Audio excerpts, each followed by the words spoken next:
And we don't have a quorum yet, so we're still waiting on a few people to show up.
Okay, just so you know, we're waiting on Council President LaCava just to come and so we can start the presentations. And then hopefully we'll have Mayor Duncan show up and we'll have a quorum.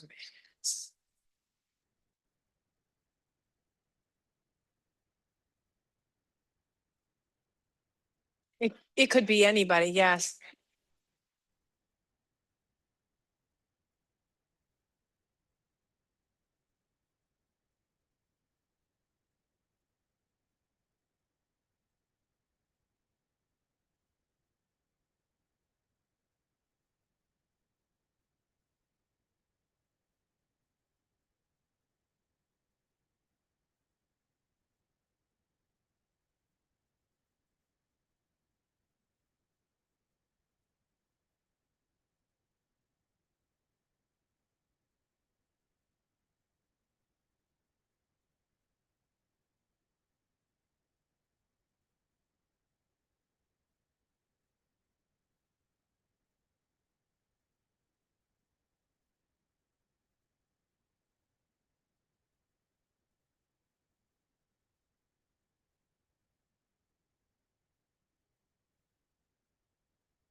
Oh, sorry.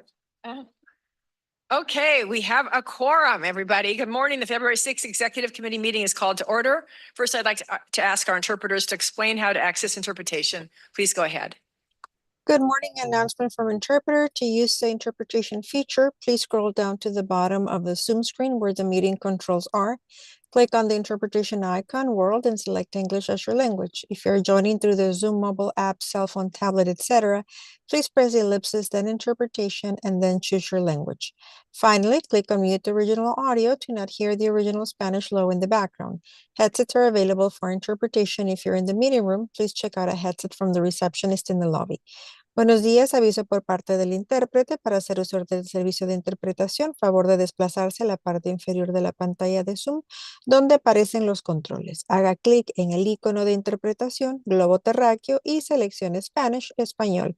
Si está utilizando la aplicación móvil de Zoom, celular, tableta, etcétera, presione los puntos suspensivos, luego interpretación y luego el idioma. Si no desea escuchar el audio original en inglés en el fondo, por favor seleccione Mute Original Audio, silenciar audio original. Contamos con auriculares disponibles para el servicio de interpretación. Si se encuentra en la sala de reunión, favor de pedir auriculares con la recepcionista en el vestíbulo. Gracias. Thank you. I'd like to take a moment to acknowledge the land that we call home. The tribal nations of the San Diego region have historically faced injustices. We acknowledge the harmony that existed between the land, nature, and its original peoples who have since endured displacement, persecution, and systemic oppression. We pay respect to the unceded territory and homelands of the 18 tribal nations in our region, the most in any county in the United States, from 4 cultural groups, the Kumeyaay, the Genyo, the Cluseño, the Cupeño, and the Cahuilla. This land has nourished, healed, protected, and embraced them for many generations in a relationship of balance and harmony. As members of the SANDAG community, we acknowledge this legacy. We aspire to learn from Indigenous traditional knowledge and experiences in undoing the injustices of the past. Now, please stand and join me in the Pledge of Allegiance. Ready? Begin. I pledge allegiance to the flag of the United States of America and to the republic for which it stands, one nation, under God, indivisible, with liberty and justice for all. Michael, can you please confirm quorum? We have a quorum, Chair. All right. Yay. Okay, we're going to begin with non-agenda public comment. I'm going to start with my own little comments first. To remind everybody that the purpose of public comment is to provide constructive criticism and relevant ideas to the business of this agency and to the agenda topic that is being heard. First Amendment rights are honored here. At non-agenda comments, you can speak and share your comments on items that are not on the agenda, but are relevant to the business of SANDAG. We are not the county. We are not the district attorney's office. We are not the city of San Diego. We are SANDAG. With that, I'm going to send this over to Michael to please begin with non-agenda public comment. Thank you, Chair. We have 2 in person and we have 6 online. So for the purposes of civility and an orderly meeting, we kindly ask that you refrain from using loud, threatening, profane, or abusive language. For our board policy, the amount of time allowed for each verbal public comment is determined based on the number of agenda items, the complexity of those items, and the number of persons anticipated to offer comment. This allows us to hear from as many people as possible and to complete our business while we still have a quorum. So based on those factors, the Chair has determined that today's meeting, each member of the public will be allowed 2 minutes for their comments. Also, as a reminder, Executive Committee, we do not use voting pads for this meeting, so just go ahead and raise your hand if and when you'd like to speak. First up, we have Perita Javier, followed by Cesar Javier.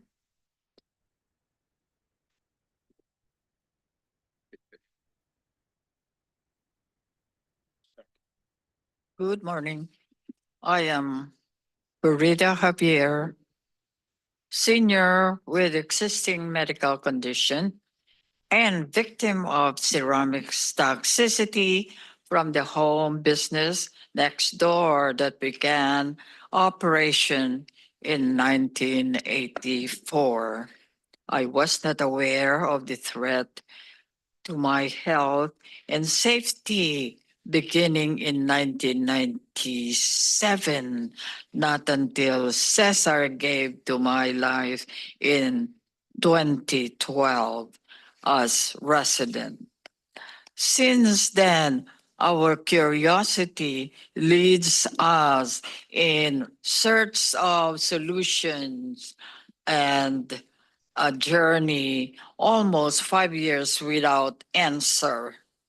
We are guided by divine hands to join and participate in SANDAG. And in fact, Attorney Campilio, City Councilor, D7 commended Mr. Javier, you are everywhere. True, because we had attended twice at his Navajo community planning group, which miraculously gave us the opportunity to hand him a copy of our community petition in hazardous home business. Twice, too, at his Sarah. Thank you. Your time has expired. Next is Cesar Javier, followed by Andrea Ebbing online.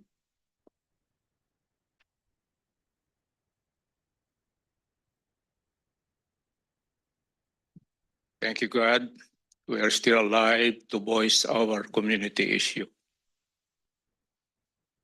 True, SANDAG is not or has the power on accountability and liability. But members, thinkers, particularly city elected officials, failed us. It's here, Councilor Lacaba. City employees escorting Councilor Lacaba. We were here ahead of the schedule, Sir Lacaba. We represent you. You were late 31 minutes. Our clamor for solution is here. God, let us lie down or in a green pasture beside the still water. That's land use. That's California Environment and Land Use. That is SECA. You failed us. The question is, where is the money to ensure that the investigation is accurate? And we asked you. We are counting down. Our reputation and our life as far as the health impact is at stake. You declared us violent during the September 16 council meeting. Why? Those were the words of cry and pain. September 15, my wife was declared zero audition on her left ear. We confirmed the same at the office of the Dr. Suzette Barr and said, yes, she is now having Alzheimer's. Thank you. Your time has expired. Next is Andrea Ebbing online, followed by Consuelo. Good morning. This is Andrea Ebbing, and I appreciate the guidance in the very beginning about how to comment on SANDAG. But I just want to remind everybody that the SANDAG organization is funded by the taxpayer, which is me and everybody that's commenting. And we pay your salaries, and you're the San Diego Association of Governments. And as an association, you should pay close attention to the people who are involved in your group, Duncan, as well as the people that are in the county and associated with your group, like Summer Stefan, and the people that are being contracted awards, like Apex Recovery, which all three of those parties are connected, and they're using our roadways to traffic human beings and opioids and individuals who are being imported from all over the country for quote unquote treatment, addiction treatment. We know everybody's getting kickbacks. We know what's happening. My children were abducted on those roads. Where were you when my children were being driven across the country on a permanently suspended license? But the ARJA system failed us too. They couldn't access my full custody and restraining order. They couldn't access felony strangulation charges. They couldn't access another strangulation murder investigation in the state in which he took my daughters to. You guys couldn't find the Jenny Spielman death investigation of fentanyl lollipop overdose when my ex, who was the clinical director of Bay Recovery, stole 25 fentanyl lollipops at the exact same time. And she died on our shared birthday. I was turning 28. She was turning 29. And she died of a fentanyl lollipop overdose. But our just kind of missed that one and the felony charges that took place in the home of Prakash Bhatia, who's a psychiatrist who is a partner of my ex, and Summer Stephan. And that's who she used to commit Nancy Sussman. Even though he was busted for opioid distribution, his only punishment was to pay her federal judge husband, Dana Sabrow, $145,000 to resolve his opioid distribution. Injectable fentanyl from a psychiatrist that Summer Stephan used to commit Nancy Sussman, a USC attorney who just lost her son. Terrible stuff. Thank you. Your time has expired. Next is Consuelo, followed by phone number 3731.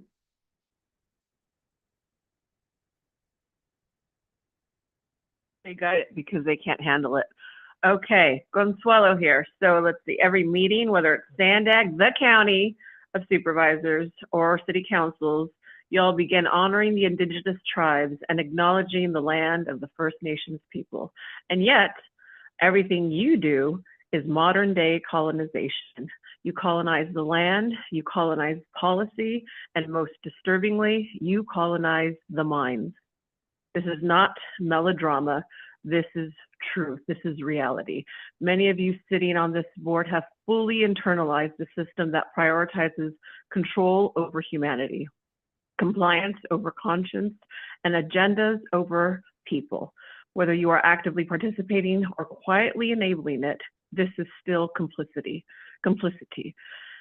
And we are told government moves slowly, 10 years, 15 years, 20 years. That slowness is not accidental, it's strategic. Incremental harm is harder to see, harder to resist, easier to normalize. Meanwhile, you approve dense stacked housing and you call it homes when they are anything but. While homelessness explodes, families struggle, and people who pay for all of this are taxed, fined, and penalized at every turn. Bread and circus, like this weekend, is happening. Distractions over solutions, entertainment over liberation. Some of you do see it, and you're afraid to say it out loud because once you do, you can no longer hide behind ceremony, land acknowledgements, or virtue signaling. Others truly believe you're helping, but you're not.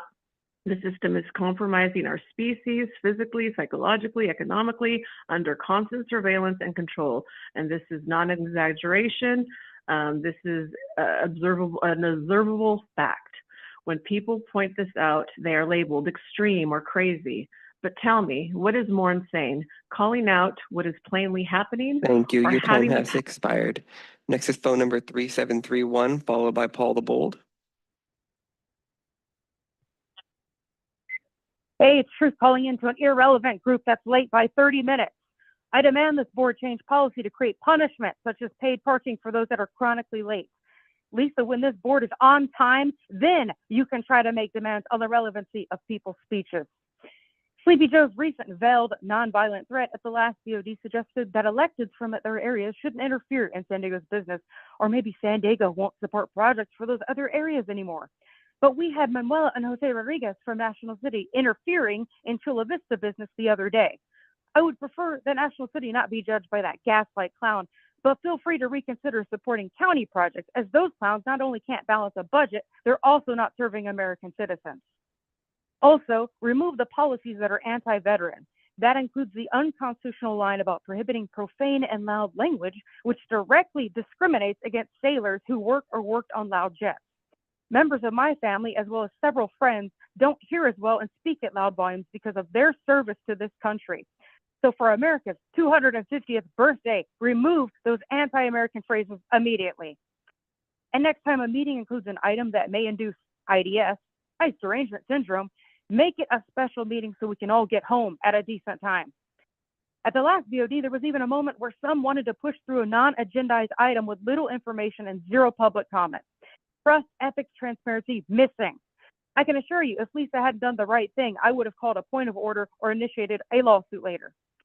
And I again demand an audit into what was going on with the DBE program where anyone could claim they're disadvantaged by simply checking a box with zero verification.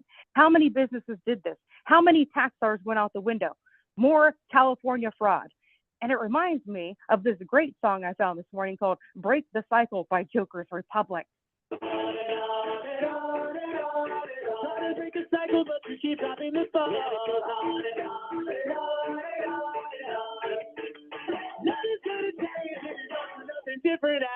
Thank you. Your time has expired. Next is Paul the Bold, followed by the original draw. Paul the Bold. As a state agency, SANDAG has jurisdiction of some county or city issues. As noted at the last board meeting, policies related to ARJAs and information sharing badly need to be fixed. ICE is too brutal and violative of due process, killing and maiming both American and immigrant here lawfully or not. Stephen Miller's 3 thou per day quota is a way of getting around due process, and as Judge Schlitz pointed out, ICE violated 96 court orders in a month in Minnesota. This is a huge problem, could ruin trust for years, maybe longer. I don't know whether you know this, but ICE also put up to 10,000 half-trained recruits in the field, perhaps contributing to all this. ICE is seriously deficient, as well as apparently not giving a hoot about obeying the law. If ARJAS is allowed to share data with untrustworthy and un-American outfits like ICE, its HSI sub-agency, or BPS, audits need to be more frequent than 1 year and maybe at random times each month. If not already done, sensitive portions of data like arrest records, names, addresses maybe, where the children go to school, and so on, should be obscured and unlocked only upon presentation of a password granted to vetted, trustworthy persons. The cloud is easily hacked, by the way, so if you put data there, the feds can do it as easily as Russia or China. IBM is doing well selling more secure mainframes, so you might want to look into this. Information sharing must be Thank you. Your time available. has expired. Next is the original draw, followed by Blair Beekman. How on earth can you say that you respect free speech when you're infringing upon it by telling people what they can and can't talk about, who they can and can't talk about, when you guys represent the county as a whole for this entity? It may come from the city, from transportation, from law enforcement, or from the county itself. But each of you, when you are engaged in certain things in those areas, it should be known that you're not capable or equipped to be able to be on boards like this when you were claiming that you represent people and you're infringing upon people's rights. But everything you guys do is about control. And Consuelo was right, because it's like it is incremental, because if people saw it, it would be stopped so much quicker. But because you guys are good at pulling wool over people's eyes, they can't even see that you trying to control free speech is about controlling the people and what they can do, so that you incrementally get them to a place where they just capitulate to every demand that you guys do and listen and go, oh my gosh, they really care. This is so virtuous. We're going to save the planet. Yeah, let's get out of our cars. Yeah, let's pay more to drive, because you know what? That's going to make life better. And you guys sit here and you know that your communities are suffering. You know it. You know homelessness is running rampant. What do? You hide it. You try and cover it up. You know child trafficking is going on, but oh my gosh, we can't talk about that, right? Because we're got to protect the child. We can't have people knowing that they're being trafficked.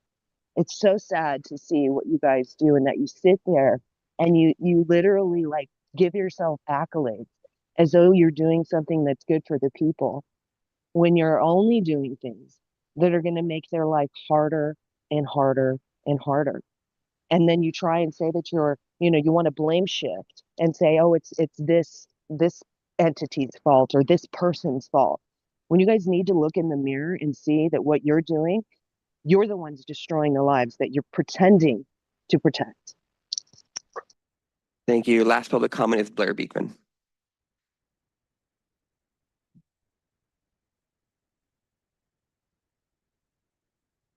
Hey, Blair Beekman. Hopefully my Zoom will not cut out. Thanks for the meeting this morning. Tough words about we have to have a better standard of public comment time. I understand that how you want a certain language used in the process. It can be difficult for public commenters to know the public meeting language decorum that's appropriate. Excuse me. But at the same time, I'm losing my voice. At the same time, hopefully we can be clear as the public that we can try to work towards that. And I hope you can have patience in the attempts to try. I try. It's sometimes just too difficult for me, but I try. For instance, I want to speak sometimes on items of the city of San Diego that may refer to the SANDAG body as a whole. I hope that sort of thinking can be allowed in the future, figuring out that way to work and understanding of each other.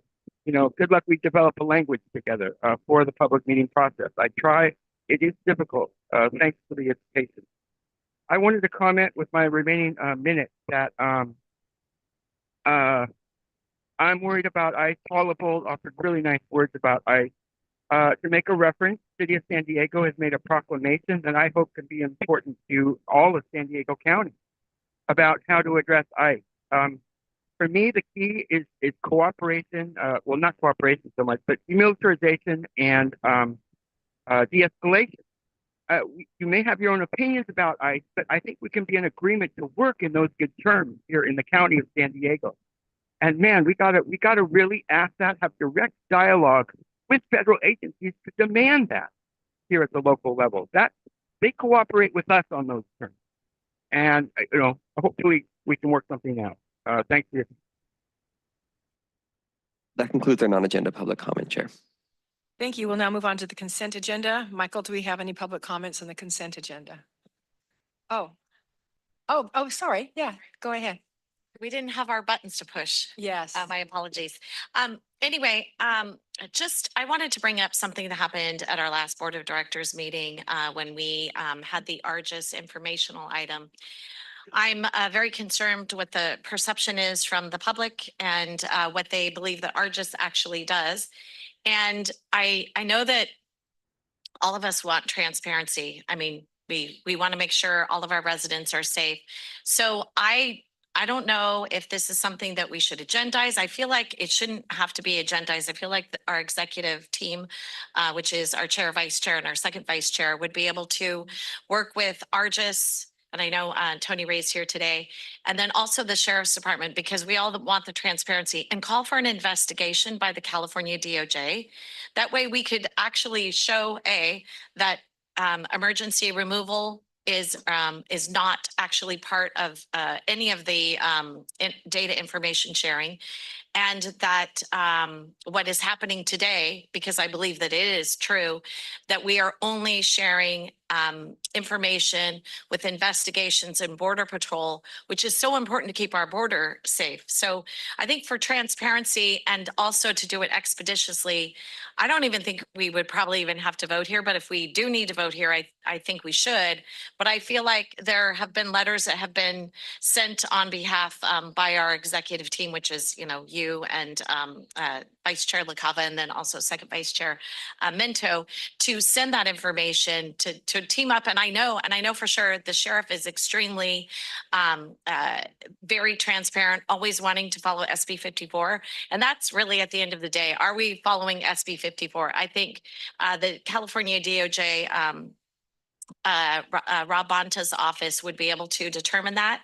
And I think just to make it clear to everyone that we want to be transparent and that we want this information shared so that we can show that we're doing the right thing and that ARGIS is not doing anything that is not following SB 54. They take it very seriously.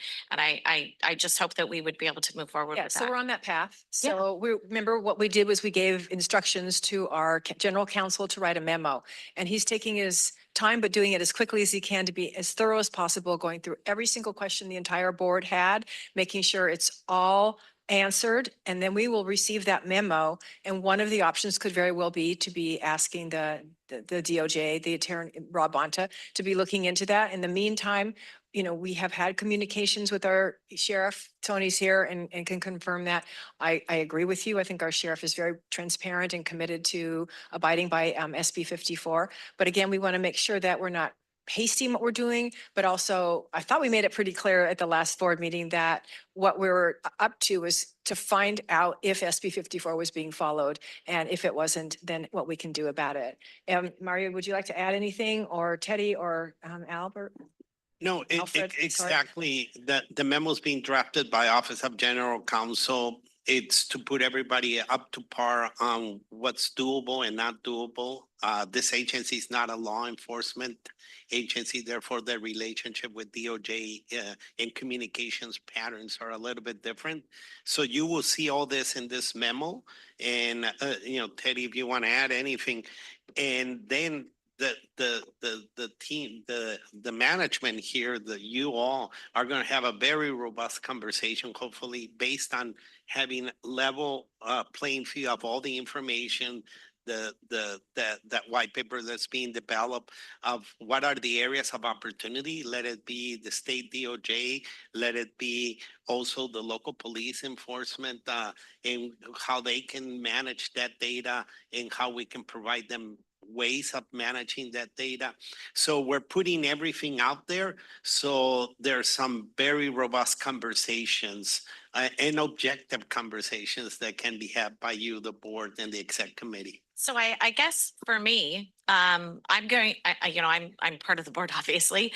I don't feel like if we don't have that DOJ investigation, a full investigation to say, hey, they have followed it, they're doing what they need to do. I don't even feel like I can make any sort of decision or anything. So in my opinion, I guess my question would be, would it be possible to do the two at the same time, where our council is getting the information together of what we could do, but we also can prove up that SB 54 is being followed, because we all want to make sure we're following that. That is our state law. And, you know, I say this oftentimes, we have to follow state law, federal law. I know one of the speakers made a couple of allegations. We are not connected to ERO, but we need to make sure that we're proving that. And I don't think we can do that internally.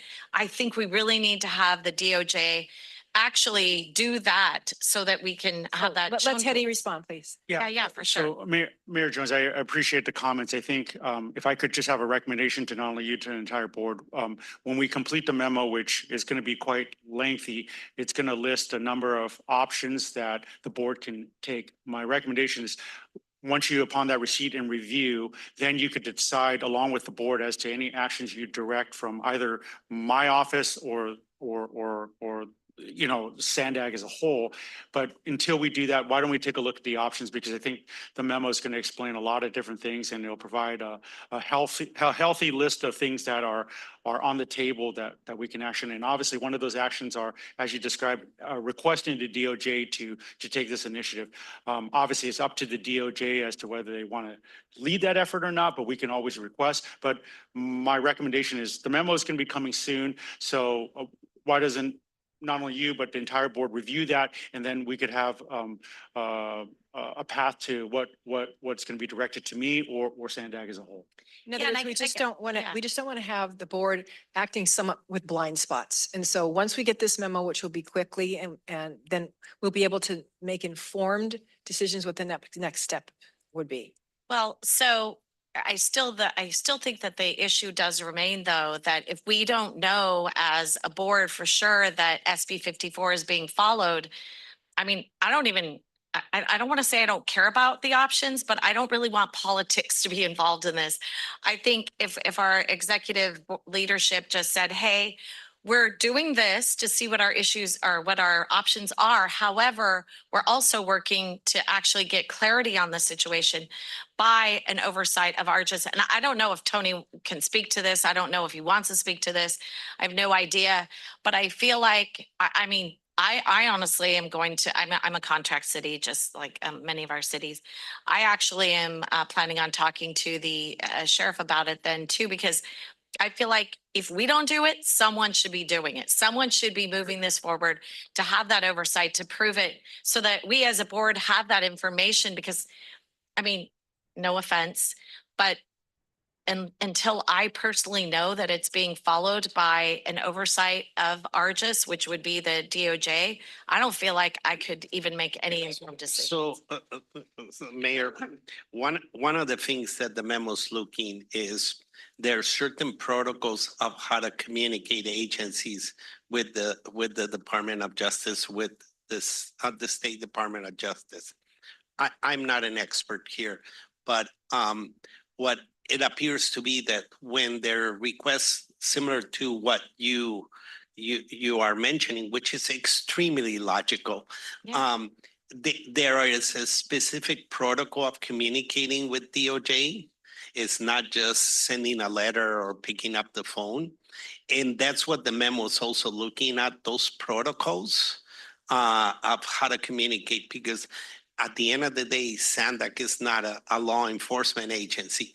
So therefore, the protocols for us to communicate with DOJ are different than a traditional law enforcement agency. I hope I'm putting it in the right words. Yeah, and also I think, Mayor Jones, the one thing to remember is that the San Diego Sheriff, and I'll have Tony correct me if I'm wrong, but various police departments, especially the Sheriff's Department, has internal affairs, and they have departments that are dedicated to see if there are bad actors. And it doesn't matter if it's a federal agent or any police officer, if they're accessing the system improperly, they have their own stopgaps to investigate that and see if there's a violation of not only SB 54, but any kind of things. If you're looking up somebody you're not supposed to be looking up, an ex-girlfriend, ex-boyfriend, that's one example. You could be looking up for improper purposes. And the memo will explain that, and I'm going to include as an exhibit, there's, before you even ask it asks you, what are you looking for your purpose? And it'll say, hey, for criminal inspection purposes, I'm paraphrasing here, or immigration purposes. And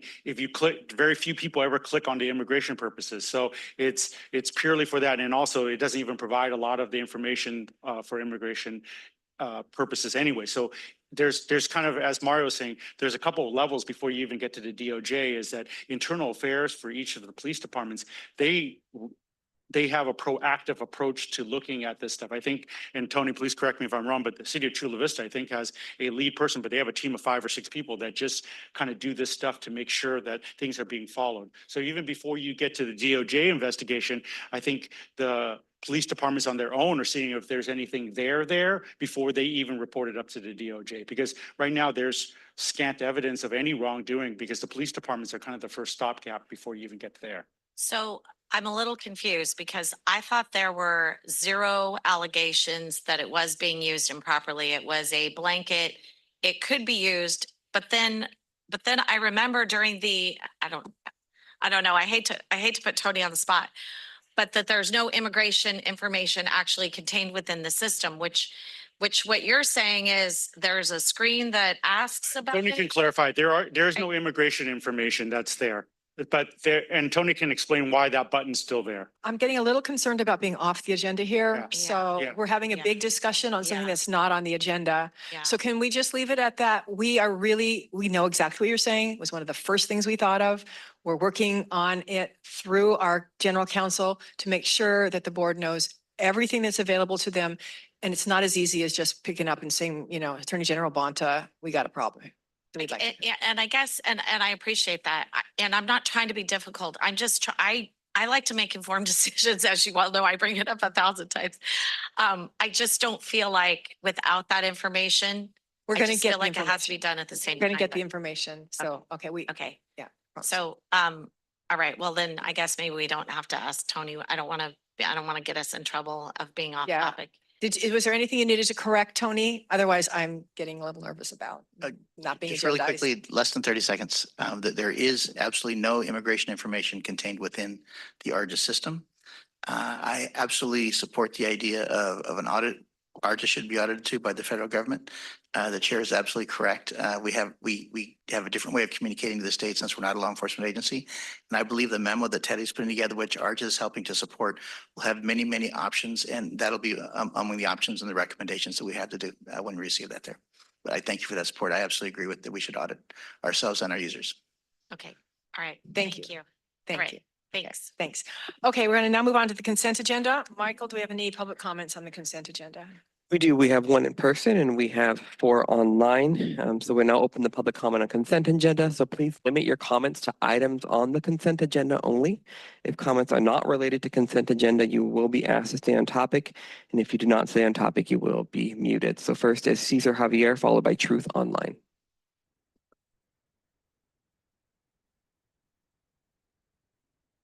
Cesar and Fulita family, this small political unit, District 9, City of San Diego.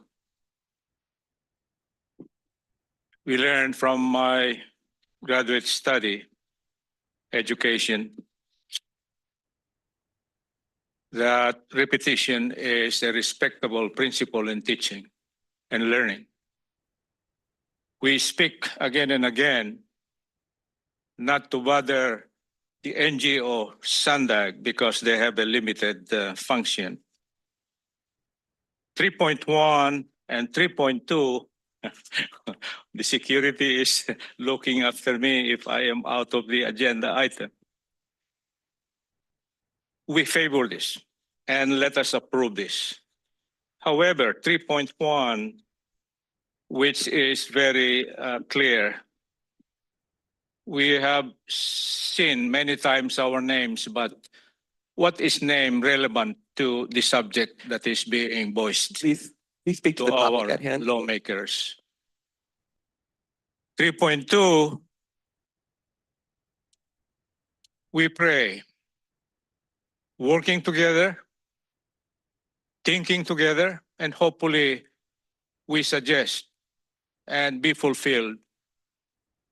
Let us put the priority as the meat and substance of our agenda.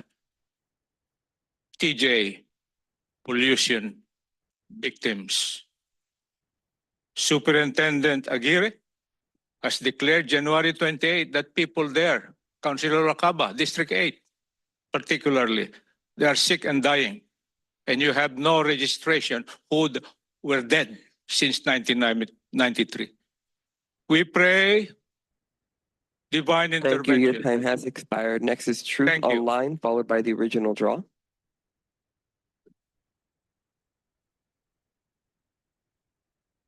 Hey there, item 3.1. The minutes say Minto voted no for a secondary national city project. I'm convinced he was trying to look cool by going against the grain. I'm also convinced that the minutes need to say who arrived at exactly what time to the meeting, aka who was late and made everybody wait, especially today. 30 minutes? Shame. Shame on you. Shame on every single person that is late. Time is either money or sleep. How dare you steal that from the public? Item 3.2, the February 27th agenda. That consent calendar is a little bit heavy. It's a little concerning to see the Transnet program and transit-related revenues in consent. If there are different estimates than before, that could warrant some extra words. Maybe it depends on what it's about, because there's not really a description. That's kind of a problem too. For 5 years worth of tax dollar dole out, you'd think there'd be something worth discussing, but I guess not. It's also very concerning to see the 2026 legislative program shoved into consent. That's an item that will likely provoke discussion amongst both committee and board members. Or is everybody suddenly on the same page for legislative priorities? Not everything's about housing, you know, and not everything requires robust and objective political communications, commentary that wastes an entire day. Oftentimes, the law is black and white, and some people just don't like American law or law enforcement because it sounds like the consent contains omissions, much like Argus, thanks to SB 54. Thank you. Next is Consuelo, followed by the original draw.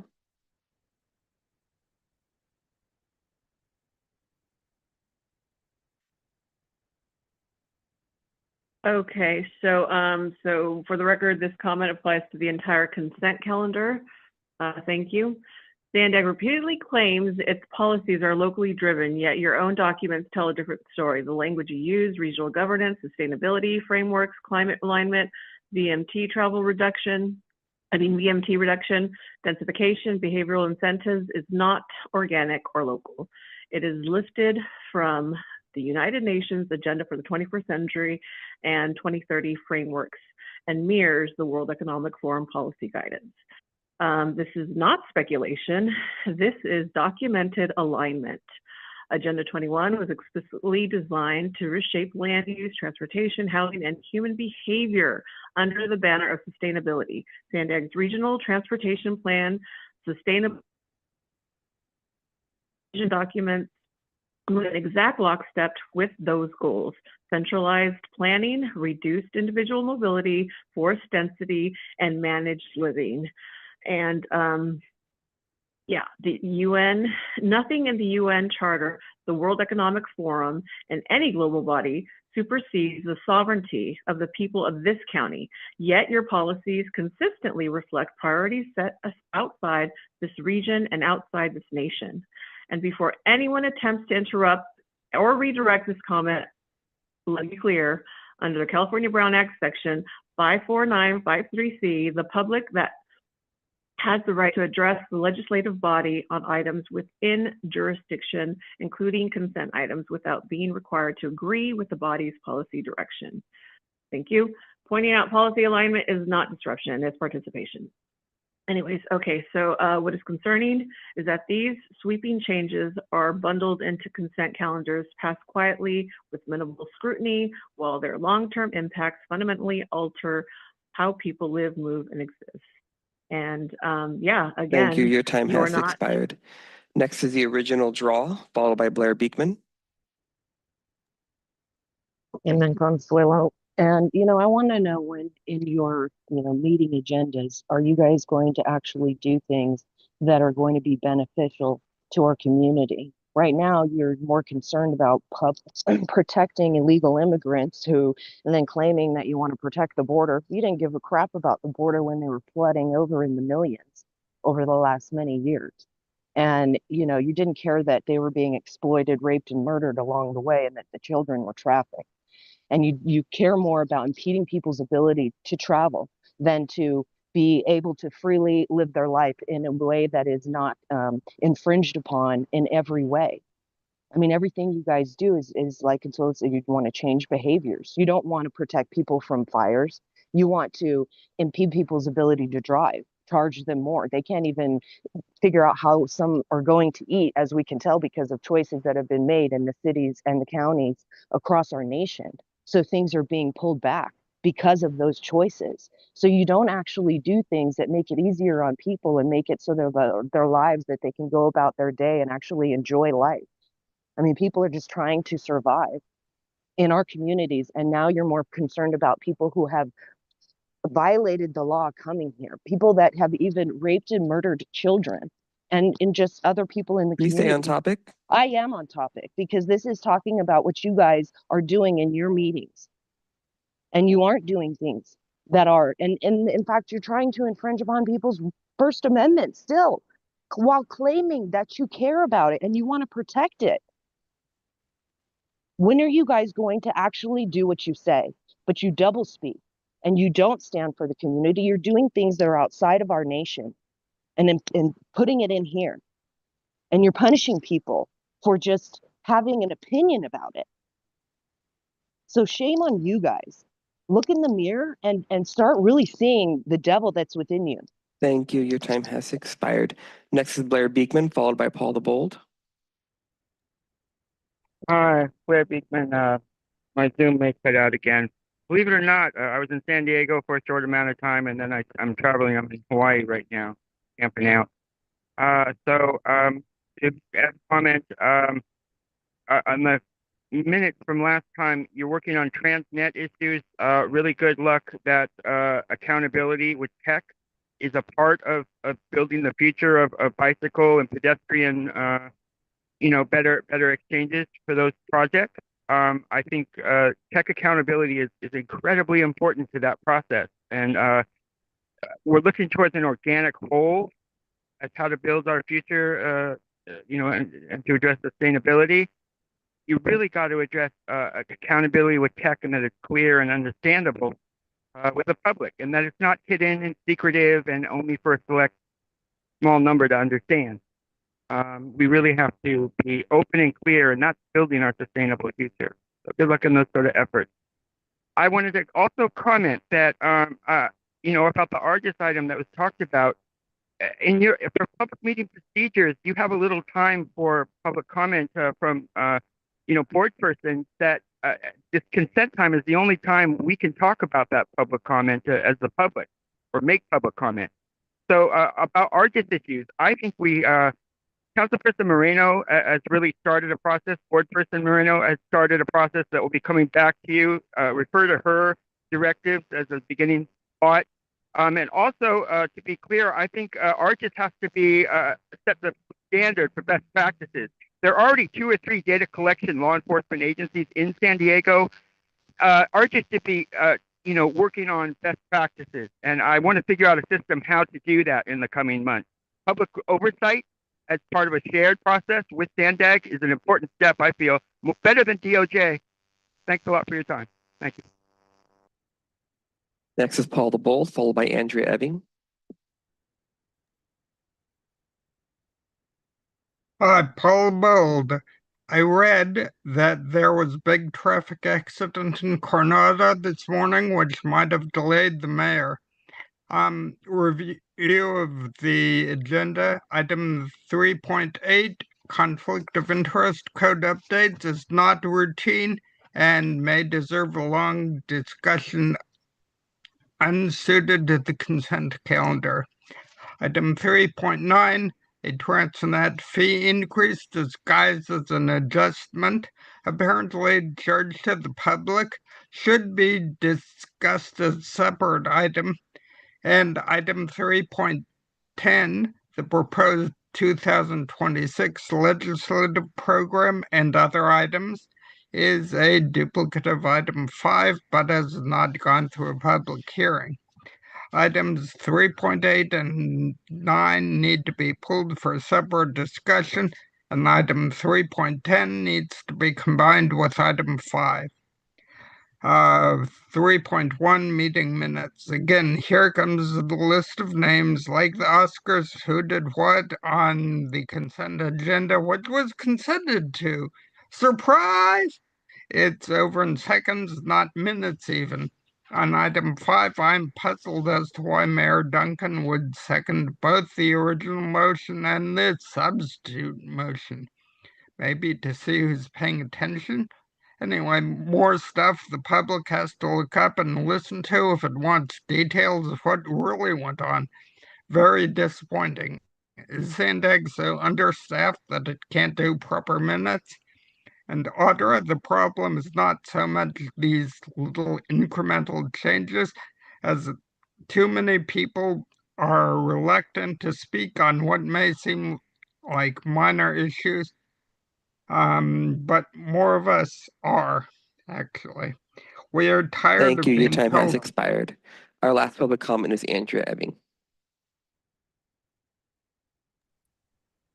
Hi, this is Andrea Ebbing commenting on the consent agenda. I also want to comment that the meeting minutes are so insufficient. There is, looks like what you guys are putting in there for our comments is just our names that we commented. We're members of the community that take our time. We're very busy. We work. We have our own lives to live, but we come to these meetings to participate so that the people we pay, which are you, can take our comments into consideration, right? Like we don't do this it's not like fun. It's not theater. Nobody's trying to be famous. We need to hold people accountable so they can stop hurting the community. So our names and that we commented with nothing that we said is insufficient. You have a duty to act in the best interest of the public, exercise loyalty, transparency, and disclose your conflict of interests. You're supposed to manage assets prudently and report honestly, but that's not happening, is it? Because when we were in that meeting and Argus was being shown, somebody even pointed, look, everything's just the same between 2024 and 2025, as if we are 5-year-olds. Nobody is that dumb. It's statistically impossible for those numbers to have been pulled, which is why I commend and I support Rebecca Jones for what she just did. And everyone pummeled her because everyone afraid. Rebecca, you hit a raw nerve, and I encourage you to continue your stance. Nothing was said about John Duncan's gift cards being dropped off for cash, redeemable for cash to Amy Beebe on October 3rd, 2020. That was discussed when you tried to stop me from talking. And then my Apex Recovery ex's wife dropped off on video, on You'd say camera. on topic. Okay, sorry. Well, there was no comment on that. I mean, that's pretty important. That's a member of your committee who was 30 minutes late today and got into office. How? Looks like a little bit of bribery. You should probably look into it. Audit yourselves. Thank you. That concludes our public comment on consent agenda, Chair. Thanks so much. Are there any member comments on the consent agenda? If not, may I have a motion to approve consent? So moved. Moved by LaCava, second by Jones. All in favor, say aye. Aye. Any opposed? Any abstaining? Okay, that passes unanimously. We are now going to move on to the proposed board policy updates. Chair Fisher, would you like to introduce this? Sure. Thank you, Chair. I appreciate that. So the renovations and changes to board policy have been ongoing for many years now. I came into the audit committee earlier last year and found this conversation to be kind of interesting and why it's taken so long. I was lucky enough to have Councilmember Zito, as the former audit committee chair there to guide me through. He gave me a great list of papers. I was kind of referencing this morning that this has come back to the board twice from 22 and 23. Has been reviewed by 2 different audit committees and 2 different IPAs. And so it's been a work in progress, a work of a labor of love. There are some changes that would differentiate the audit committee a little bit from some of the other committees. And also changes that were necessary due to some changes at SANDAG and the policies, procedures, and additional staff. Before I move forward, I'd like to turn some time over to Councilmember Zito, and maybe he can give a little bit more of a background on this than I have. Sure, thank you, if that's okay. I guess I'd start out with the first comment. You did give great background there. Is that how much time do I have if you want some history? No, just kidding. As you mentioned, this has been going on for a while. And I just wanted to, refresh a little bit of the memory and then address one of the more recent changes and provide commentary around that. But one, this came up from the audit committee. I'd acknowledge board policy 39 has not really changed much at all since the formation of the audit committee. It was a new committee and the policy was created and we've been living under those policies since that time. About 4 years ago, the audit committee had some observations and felt like some changes would be useful. And we've been making those proposals. And actually, Jack, sorry to correct you on one item. It's actually seen 3 audit committees now. It's gone back to 3. So it's been to the exec twice, it's been to the board once, and to the audit committee 3 times. And 3 different audit committees, more times than that. But anyway, the genesis of this was a desire to acknowledge a couple of challenges, one of which is the audit committee requires extensive knowledge. It takes a very long time to ramp up and really participate and be effective on that committee. And so being able to address that by lengthening terms and staggering terms was one of the things we wanted to address. So that's addressed in there as well. 2, when this came up, it was a time of significant controversy at SANDAG. We still have our controversies, but we felt like strengthening all perception of audit committee independence is important. And so some of the changes around like public member selection process and how the leadership of the audit committee is selected was derived from that, just making sure that this committee truly looks like it's independent and providing a true separate entity role from the overall direction that's coming from the agency. And then 3rd, the one other comment that I wanted to note was that the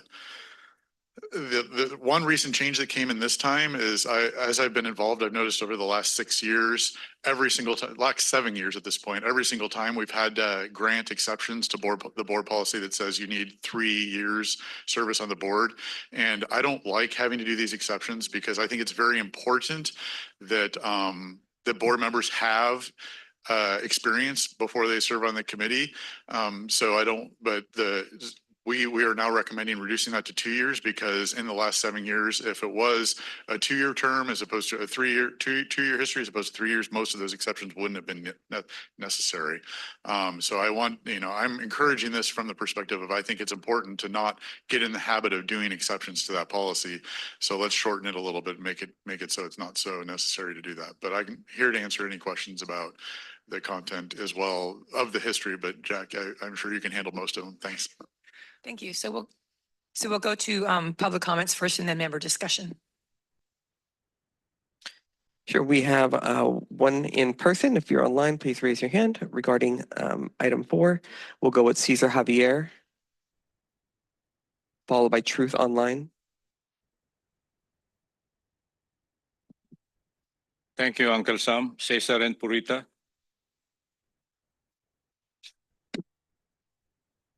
We welcome changes. Changes as a result of changing time, changing challenges. And that's what thinkers are for. Thank you, Sermito, for that power, energy. That's true. Why only once every 3 years? When we have the money, when we have talented, top-notch auditors, how much do we pay for that, Councilor Lacaba, at city level? We have the CRO, but they only investigate the process, never the impact.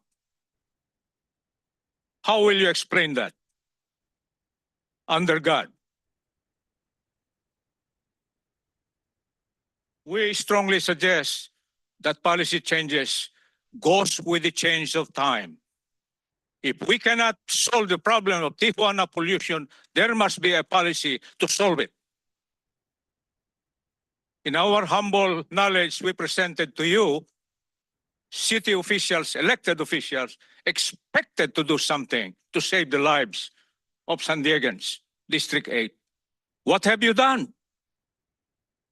That's why we have here as your counterforce in a CISO, so that you will know what's going on in the front line. Policy change. SANDAG is NGO, but part of the link, a strong link for human survival. And the weakest link we have identified, the 11 elected officials of the show window, core city of or region of San Diego. Thank you, Uncle Sam. Thank you. Your time has expired. Next is Truth, followed by the original draw. This is item 4.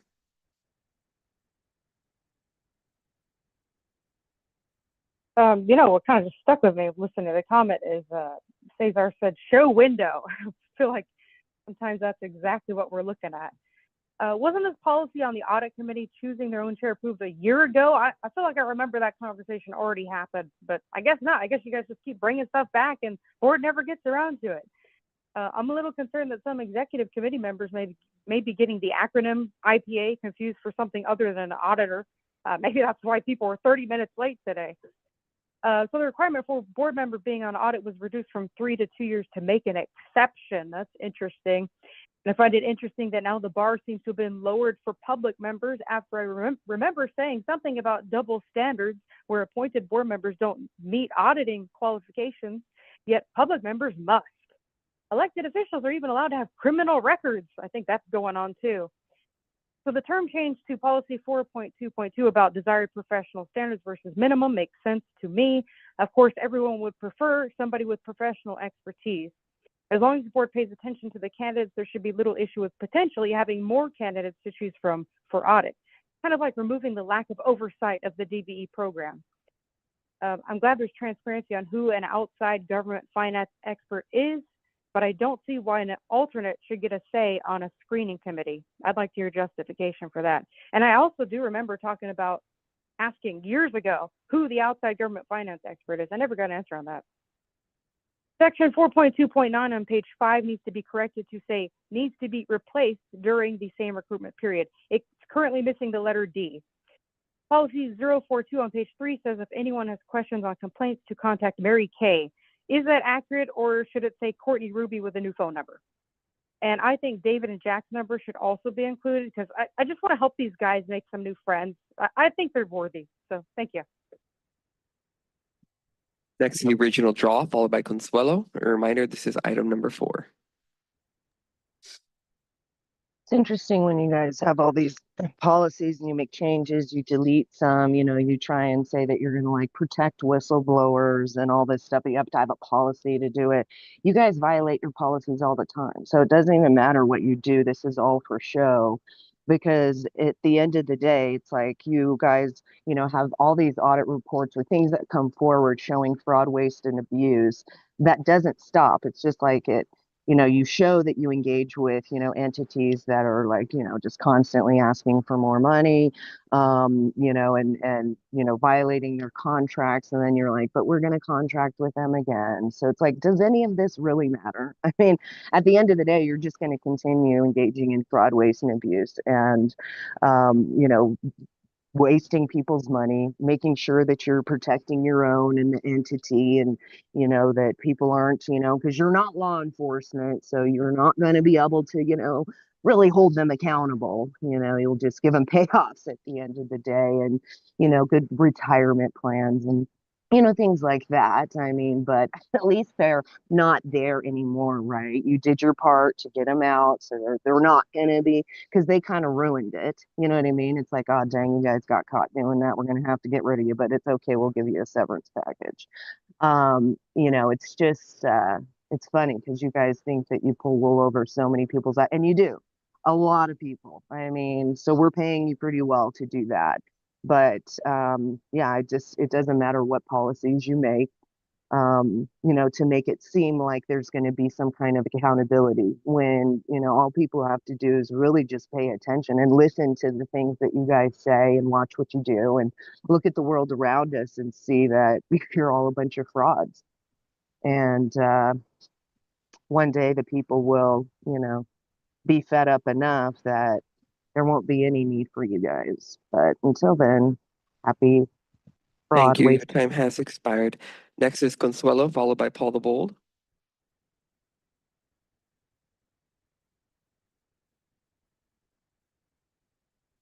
Okay, Consuelo here. Yeah, considering this is the agency that used to use QuickBooks, or I don't know if they still do, or is it now TurboTax? I don't know. It's kind of insane. Whatever, funny. Let's see. What is concerning is that these, I just want to finish what I didn't get to finish on consent, so I'm going to do that before I go into this. What is concerning is that these sweeping changes are bundled into consent calendars, passed quietly with This is minimal item number scrutiny. 4, Consuelo. Well, got it. Yep. It all ties in. Omissions. Thank you. Brown Act. Thank you for abiding by the Brown Act, Michael. While their long-term impacts fundamentally alter how people live, move, and exist, you are not merely planning infrastructure, you are engineering behavior. I've said this so many meetings, and you are doing so while insisting this is local, voluntary, and beneficial, when in reality, it follows a global blueprint the public never voted on. Transparency would require honesty about where these policies originate. Integrity would require admitting the alignment, and accountability would require aligning full public debate, not procedural silencing. This body works for the people of San Diego County, not the UN, not the World Economic Forum, and not global governance models that treat humans as variables to be managed. That concludes my comment. The last public comment is Paul the Bold.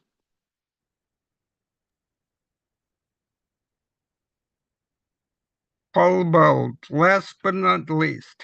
Thank you, Andrea. The minutes certainly need an upgrade. Policy 39, Section 3.1.13, removing the Audit Committee's authority to recommend internal control guidelines, seems to encourage fraud. Anyone, especially the Audit Committee, should be able to recommend guidelines to detect and prevent fraud. Me, you, anyone else. If the committee is recommending follow-up procedures for an audit in Section 6.9, it should certainly be able to recommend anti-fraud guidelines. Policy 42, limiting the categories of improper activity, section 5.2, is itself improper. You need to add category 5, other improper activity, to this section and remove these from the form. If you want whistleblowers to complain, do not limit their complaints from the start. Not sure why you want people to call Mary Kushmashrab with questions. She was a great auditor, but she's no longer at SANDAG. New policy 43. If you are going to have whistleblowers waive their confidentiality in writing, why don't you include it on Form 40 on the form in policy 42? Section 4 should also prohibit retaliation against witnesses named on the form or in any related administrative or court proceeding. It's a lot of fuss over, it seems you're trying to limit our constitutional rights here. And, Thank you. Your time has expired. That concludes our public comment on this item, Chair. Very good. Thank you, Michael, and commenters. Okay, we're on to member comments. Yeah, Mayor Jones. Sorry, I just have one question, and I'm assuming that it is, but I always try to ask. I'm assuming that all the changes actually still align with AB 805, correct? Because it was a legislative that that's started correct. the audit. Okay, perfect. Just want to double check. That's it. Thanks. First Vice Chair. Thank you. Thank you for the good work. Updating these policies is one of my favorite kinds of work. So going back and making sure they're really relevant today. So thank you for the brand new policy 43, the whistleblower protection, having that embedded and separate, I think is particularly important. So thank you for that good work. And then on 39, just wanted to follow up a couple of quick questions. 3.1.6, we're changing oversee to monitor. I assume monitor is more appropriate for an independent. Okay, I'm getting nodding heads. And the question that was raised by the public and I had that 3.1.13, which was direction to the board to come up with internal controls. We are doing or have internal controls. So it's kind of irrelevant, right? Which does not prevent you as the auditor to actually look at internal controls and opine on them, right? So this it's not exclusionary at all. So, all right. Thank you, Jack, for your good work and everybody that worked on this, and I'll move the item. I actually have a couple of other things that I would like to bring up. First of all, thank you for bringing up AB 805. And one of the things I would like to point out about AB 805 is it does not make a distinction between any of the policy committees. All of them are the same, including the audit committee. And so I do believe that it is important to keep it that the chair of the board would appoint the chair of the audit committee, just like they appoint the chair of every other committee, and the vice chair of the audit committee, just like they appoint the vice chair of every other committee. There could be a slippery slope that we're creating if we go otherwise, so that pretty soon the regional planning committee wants to, appoint their own chair, and the transportation committee wants to appoint their own chair. And that's not something that I would be in support of, not just as the chair now, but over the years in the past as well. So I'm not supportive of that change. I think that it should remain the way it is. I'd also like to point out that the IPA is independent from management, but they're hired by and evaluated by the board. So the audit committee is not independent of the board. They're not like the ITALC. The audit committee is monitoring, as the word is, and overseeing things. But it's, I think, a distinction that's important to make. There's a couple of things that I should get really specific on. So I have a big question on item 5.1, which is the selection of the independent performance auditor. It says the independent performance auditor shall serve a now 3-year term and shall be selected by the board on the basis of qualifications and experience, which include but are not limited to. We hire the IPA. I don't know where there's terms. I'm confused about that. Am I missing something? But we just hire her. the IPA. We don't have terms for her. Yeah, Chair, you're correct. I'll be honest, we had a lot more content that we focused on. 5.1 perhaps would have been oversight. Something that I didn't see. I'm not sure if Councilmember Zito has any insight, but I'm not sure. The urgency, I think this was from the of the audit committee. Yeah, so this is literally just changing the language from 2 to 3.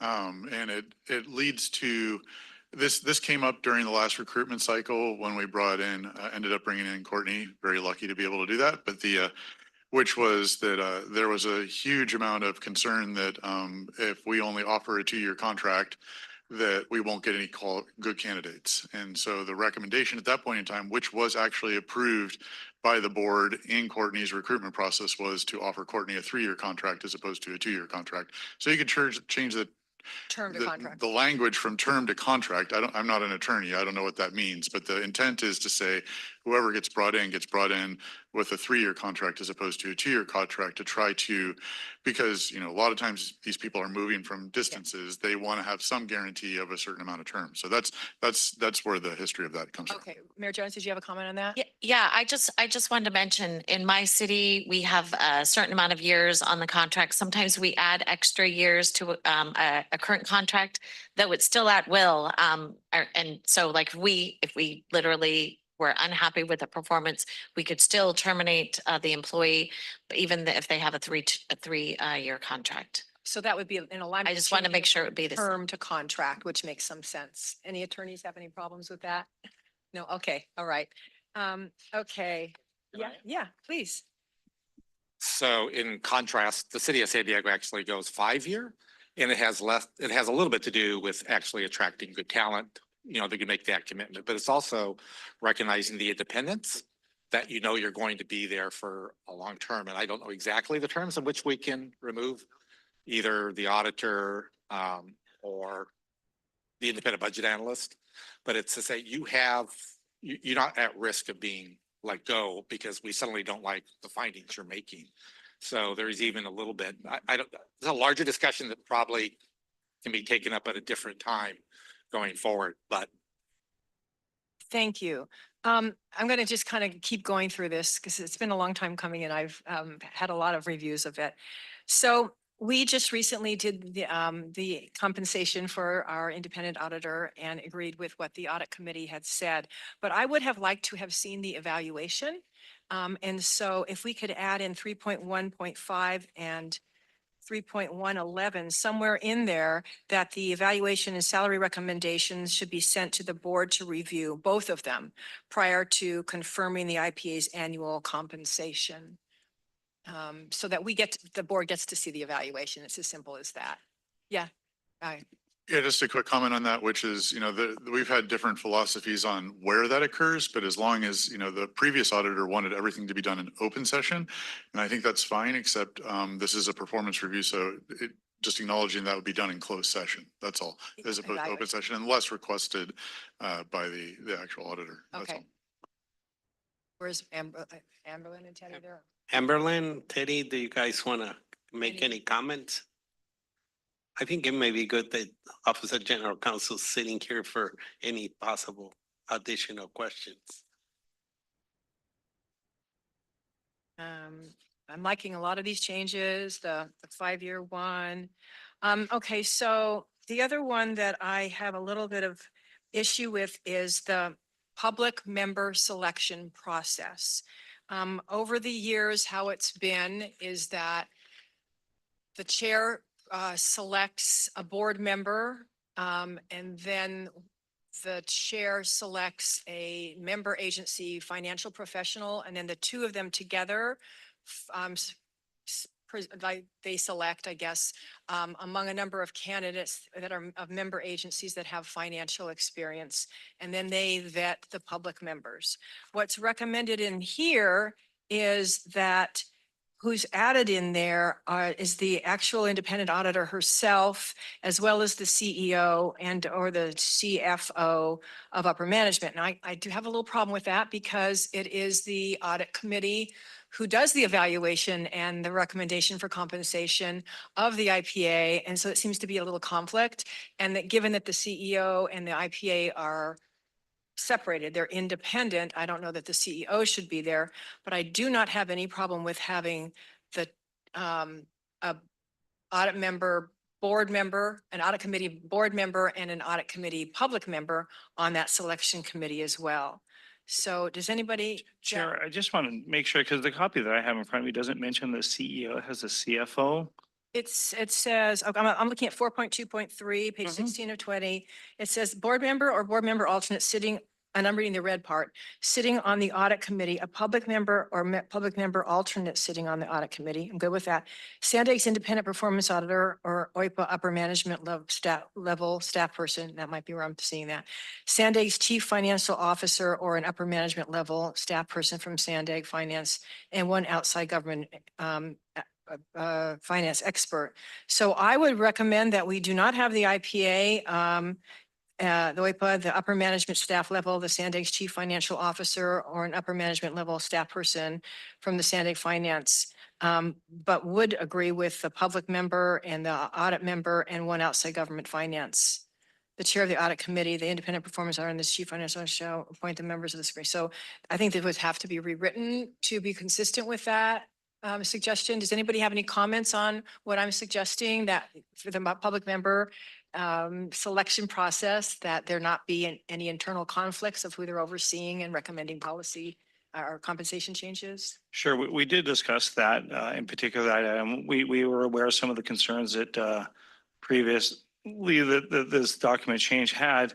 The having somebody from OIPA or the office was important so that they can understand the process. You know, one of the requirements is somebody understands what the office does and the process they go through. And so who better to speak to that than somebody from the office? I would be agreeable that if we just left it from somebody from the office, I think that would be good. Only because, again, it provides insight to what the office does and the requirements that somebody from the public members would need, and maybe a little bit more insight to during the selection process, they could test the skills needed, I guess.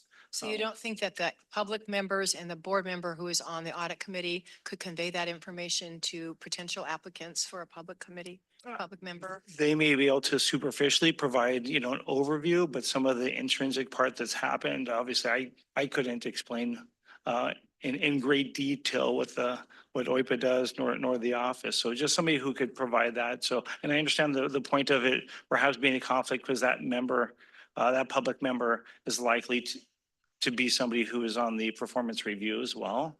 Right. So I'm absolutely aware of that. So. Well, maybe part of the process is that they're educated by that person but not part of the selection part. Because I mean, you know, the concern is you appoint a friend and you get a sweetheart deal. I mean, It's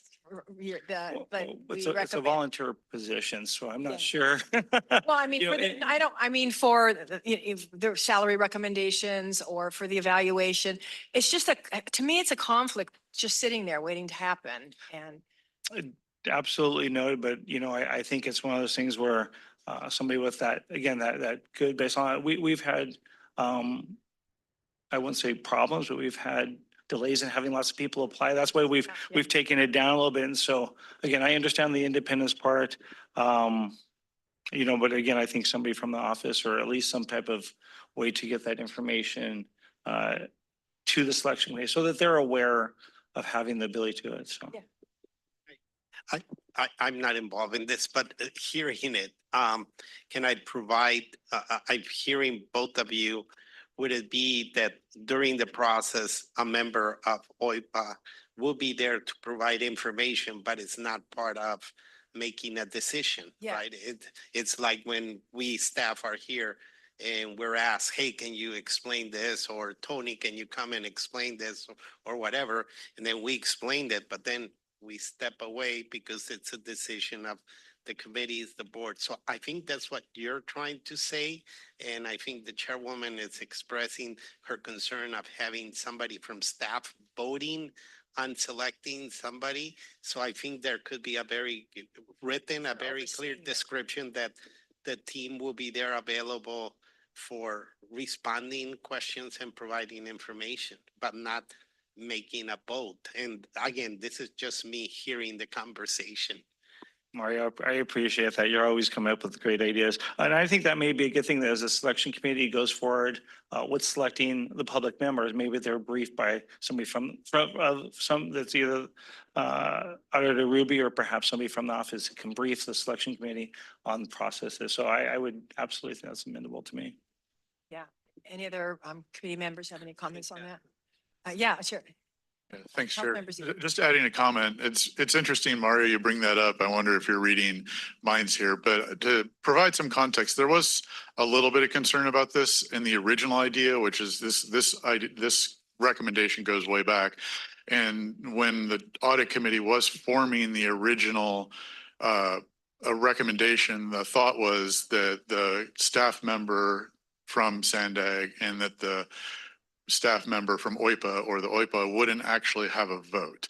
And it would turn into two-step process. But what they would have, the two-step process was where they would have a vote is do the candidates meet minimum qualifications? But what they wouldn't have a vote was who they actually pick. And that was deemed to be a little bit onerous, meaning, is lengthening the process too much. And so I think the idea here of perhaps those two individuals get to participate but don't actually vote has some merit outside of they should expect to be voicing a very strong opinion if they don't think they meet a minimum threshold. And just a little bit of a counter, I realize public agencies are a little bit different than private agencies, but with 30 years of private corporate experience, and if you read corporate books about good management practices, there's lots of books out there, including ones by Marcus Buckingham and as well as another by Patrick Lencioni that talk about it's very important for direct reports to be interviewing and involved with the appointment of whoever they're being supervised by. That's very common in business and is considered a best practice. That people who are going to get managed by somebody are involved in that interview process. So just putting that out there as well. Okay. Any other comment? Okay. I've got one other one, and that is, okay, so 6.1.4. Prior to questioning any person under oath, so this is basically kind of, I guess, subpoena power, right? The independent performance auditor shall seek legal counsel from the Office of General Counsel or independent outside legal counsel under contract with the independent performance auditor to SANDAG regarding the relevant legal issues and document the reasons why and the need for questioning must be done under oath. So this, I think, might not take into consideration that now the general counsel is hired by the board. And so maybe it should just end with Office of the General Counsel, period. But then also add in regarding the relevant legal issues and document the reasons why and need that for that. Yeah, Courtney. Yes, Chair. It was approved by the audit committee that OIPA and the audit committee can hire their own counsel. So it is separate from the board counsel. So I didn't know that we're adding another attorney. It's if it's on a as needed basis. If we come up with an issue and there's could be an apparent conflict, then we would contract out. So that's why the language provides both.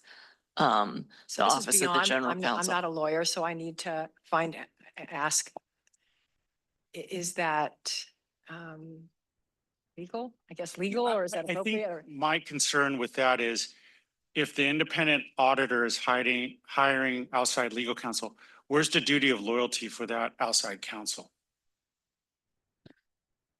So this actual issue has been taken up in audit committee prior to me coming on board in relation to the independent counsel. So given that OIPA's purview is to audit anything in SANDAG, there can be issues that come up that could be a conflict for SANDAG's counsel, but we have to ensure that it is being analyzed from a perspective of what is the issue and how, and the independence of the auditor's office is fully considered in that and a legal opinion is brought. And it is, so that's the So I think purpose, we've- or for the audit committee as well. But that's my concern, is that if you're hiring, if I was a lawyer, let's say I wasn't Sandag's general counsel, and you're saying I'm being hired, who am I representing? Because the independent auditor is not an independent entity. You still are Sandag. I get you have to do your independent option. Since I have an independent duty, I'm not hired by Mario, but the board hired me directly, like they hired you directly. If you came to me and said, we have an issue, maybe, hey, as the general counsel, we would hire we would decide on the lawyer, but the decision on the lawyer to do an independent analysis, they could provide the reports to that, and you would have a duty independent to report to the board what their findings are. It would still be, the duty of loyalty would still be the Sandag, but the independent auditor is not an independent entity. That's why I'm saying that I don't know how a law firm outside, if you wanted to go get a law firm, would be interested in doing or can do that type of work. And I don't know if you've tried to do that or not in the past, how robust the marketplace was in trying to find that. That's the difficulty, is that since I have an independent duty, if I see something going wrong and you tell me, hey, Teddy, there's something going wrong here, I go, wow, you know what, let's get someone to look into it. We would hire a law firm and we would report that back to the board. So that's what I'm saying. I hear you. The difficulty is I don't know how someone else from the outside would be able to do that. It is actually a very critical issue in independent auditors. So in fact, the city of San Diego just took to the ballot and it was approved that they could hire independent legal counsel. So because you have the auditee is, I'm auditing Sandag. So if we come up with an issue that Sandag, and this has happened in the past where the corporation may not, is the duty of the attorney is to protect the corporation. My duty is to protect, to ensure that the information that we're presenting is that there's accurate in relation to the law, in relation to transparency, that my mandate is not to protect the corporation. My mandate is to ensure that we're reporting out on the accurate findings. So that at times can create an inherent conflict. Well, I can't speak to what the city of San Diego did, but if they went to a voter initiative that they gave some independent power to that auditor, then that's one thing. I just think how it's set up here, you're separate, but you're under the Sandag umbrella. There's not an independent entity that's being created for you. That's the difficulty, is that I understand you have to do your audit analysis by hiring outside counsel who is independent of me. Let's say it's me you're looking into for whatever reason, but we would hire independent counsel, and those reports would be, you'd report to the board as to what the findings are. That's what I'm saying, is that I appreciate. that's what I'm saying. I don't know how a lawyer from the outside would be able to split its loyalties between them, because Sandag would be writing the checks, but you're not an independent entity. We are an independent mandated oversight of Sandag. But that's one thing, but you're still under Sandag. You're independent mandated but you still report to the board. The board, the city of San Diego might have had an initiative where it created a separation there, but there's not an inherent separation here. That's the difficulty, is that the legal counsel, as the general counsel, should be, we're in conjunction, we decide and you go, hey, look, we're going to hire the legal counsel. They may provide this independent report to that, but we would have to jointly report it to the board. I get my loyalty is to protect the board, but my loyalty is also, if you find something wrong and you talk to me about it, we have to report it to the board. So that's the difficulty, is I don't know how robust you will have in the marketplace to try to find somebody who's going to try to split their loyalty between the two. I'm going to go to Councilmember Zito and then Councilmember Downey. Yeah, I just think that one, staff needs to either correct me or ascertain this, but we did go through a process a few years back, I believe, to create a policy, which was, I believe, approved by the board to allow the independent performance auditor to hire counsel for issues that she felt necessary. There's a documented process how that happens. And I believe and I'm pretty sure it was approved by the board. Courtney, I don't know if you can remember, because this was before your time, if you got that policy. We need to Wasn't look that that up. before we changed who the general counsel worked for? The general counsel used But to that work for policy is still in management. effect. Okay. Yeah, that's what I'm saying. That policy is still in effect. It may be time to revisit that policy. What your attorney is saying was also brought up at that time. That it was fully acknowledged that whoever gets hired by the independent counsel is obligated to SANDAG, right? That was correct. It's that they have to be representing SANDAG as well because they're getting hired by SANDAG. And this was talked about a fair amount at that point in time as well. But it was someone who was chosen, which counsel was chosen, what they'd be looking into was entirely controlled by the auditor, not by the SANDAG's attorney's office. But they will have allegiance to SANDAG because SANDAG's paying their bills. And so that was discussed at that point in time. But I do think that this question is broader than this one specific policy because we have another policy that says Courtney can go do this I hear you. already, to the best of my knowledge. Councilmember Been Downey? approved. I have to agree with the general counsel. At this point, I'd like to see case law. I'd like to see something that says that an entity has to pay for an attorney that they have no control over whatsoever. And if we set it up, if we've passed a policy, we've established it, I'm still not even sure that works. So I'd like to see how that's being interpreted somewhere. Never mind getting an insurance company or, a law firm to do this. So I guess that's my question. I'd like to see if we've ever done that in the past. And obviously going through the voters is another whole separate issue on how that manages. So just from our rules, how we're set up, how we are structured, we went through a lot in the last couple of years trying to find ways to review ourselves and set up independent reviews. So I'm not saying that's not a good thing. It is. I just legally, let's clean this up. I don't think we can just assume they can go higher. I just don't think they can unless there's something else already happened. Yeah, to answer that question, it has been done once before, but it was actually done by the audit committee. It was in the context of the very first audit that the committee did. And they brought in an outside counsel to give opinions on the results of that audit. So we can go back and review that history too, if we want. Mayor Jones. Wait, may I ask a Yeah, question? go ahead. You hired an attorney to give opinions on the audit to the audit committee. Yes. And the recommendations and the legal foundations of the recommendations. I'd have to think what they were actually who they were being tasked for.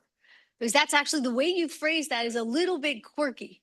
That's not, if you understand the way he said it. It is a little different, It's not what we were just talking about now. It's a little bit different. So I'll go back to what I said before. I like to see any case precedent that said this is viable. We can actually separate it this way. And if it is, did we do whatever the mechanism is we have to do to be able to separate it? And I'm way new to this. I don't want to throw something in the middle of years of work. No, but you're an attorney, so we appreciate that, your expertise on this. So your word is definitely worthwhile. Mayor Jones? I will admit upfront, not an attorney. So my opinion is we probably need a little more information before we can make a decision on this.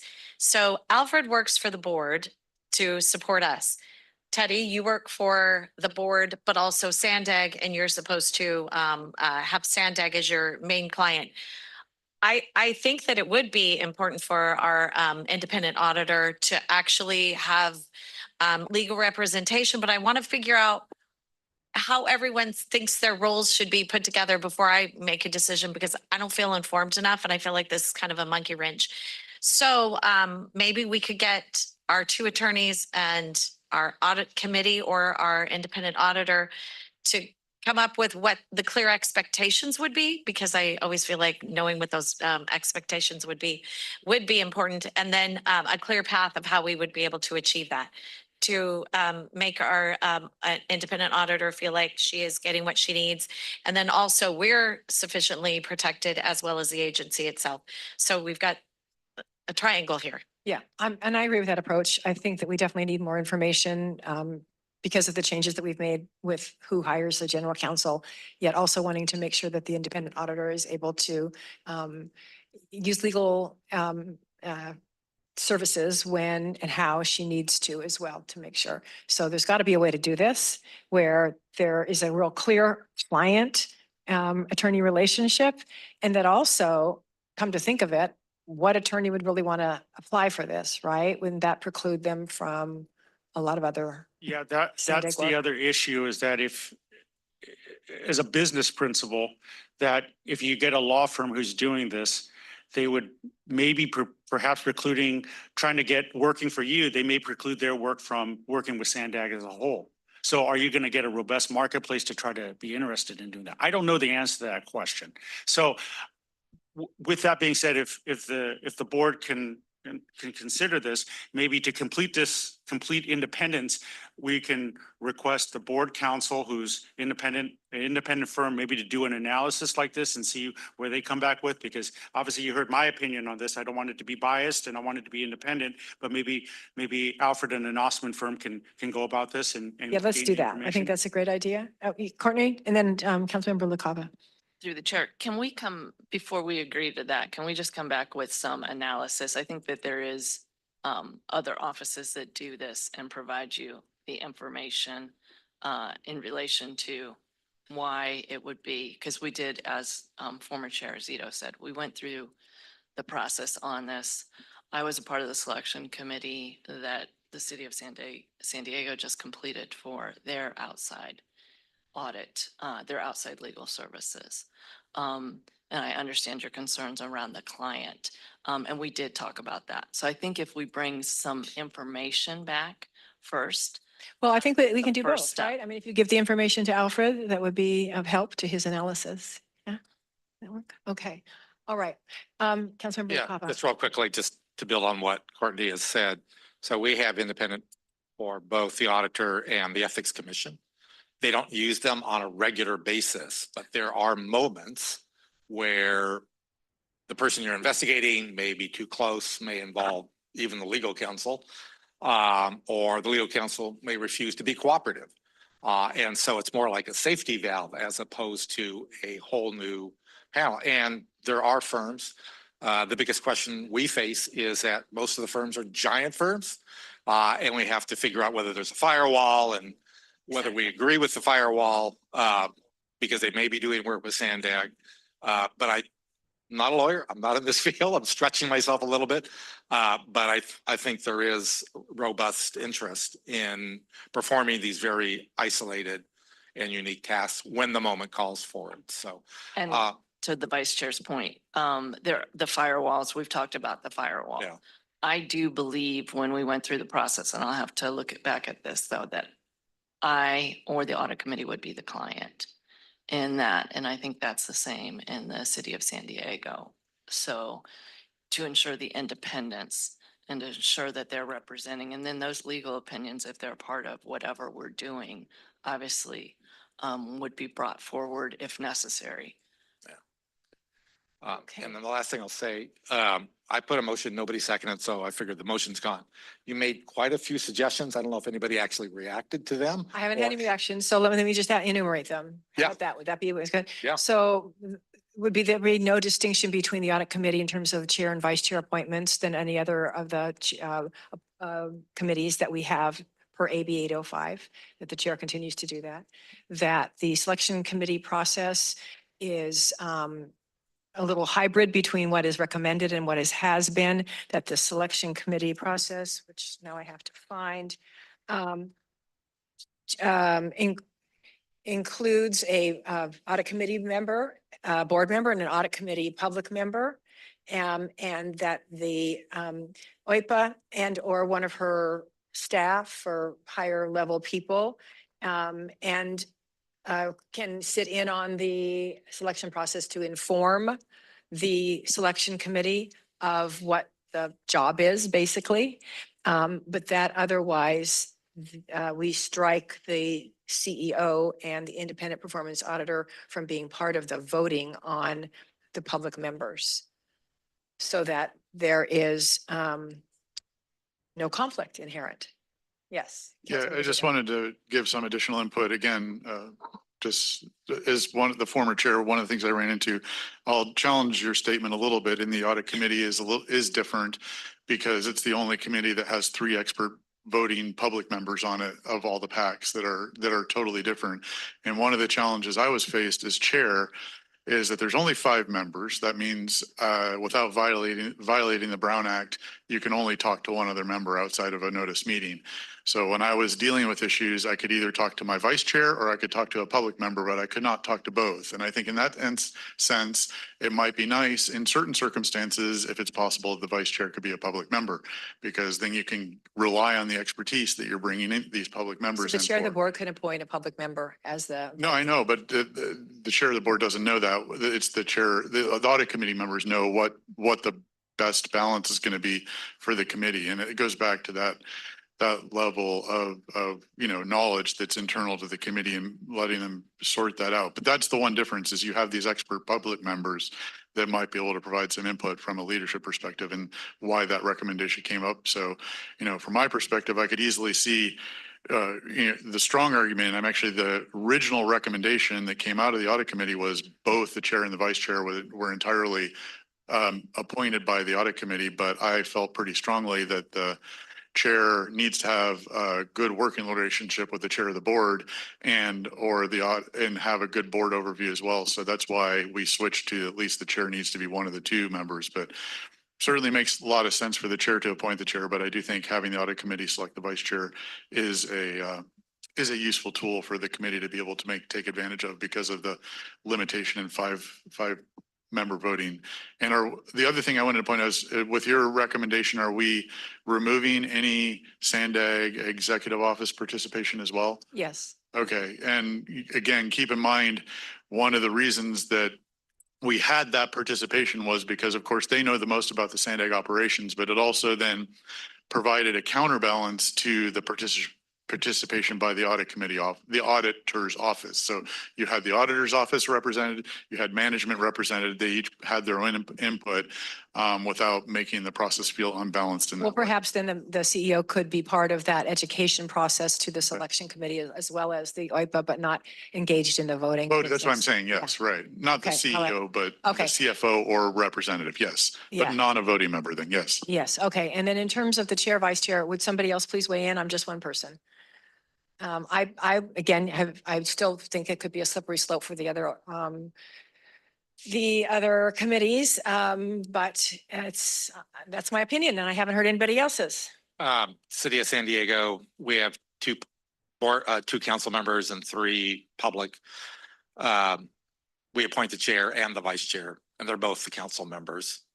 It seems to have worked fine. In our case, not having been on the audit committee, I want to make sure, but if so. Yeah, so.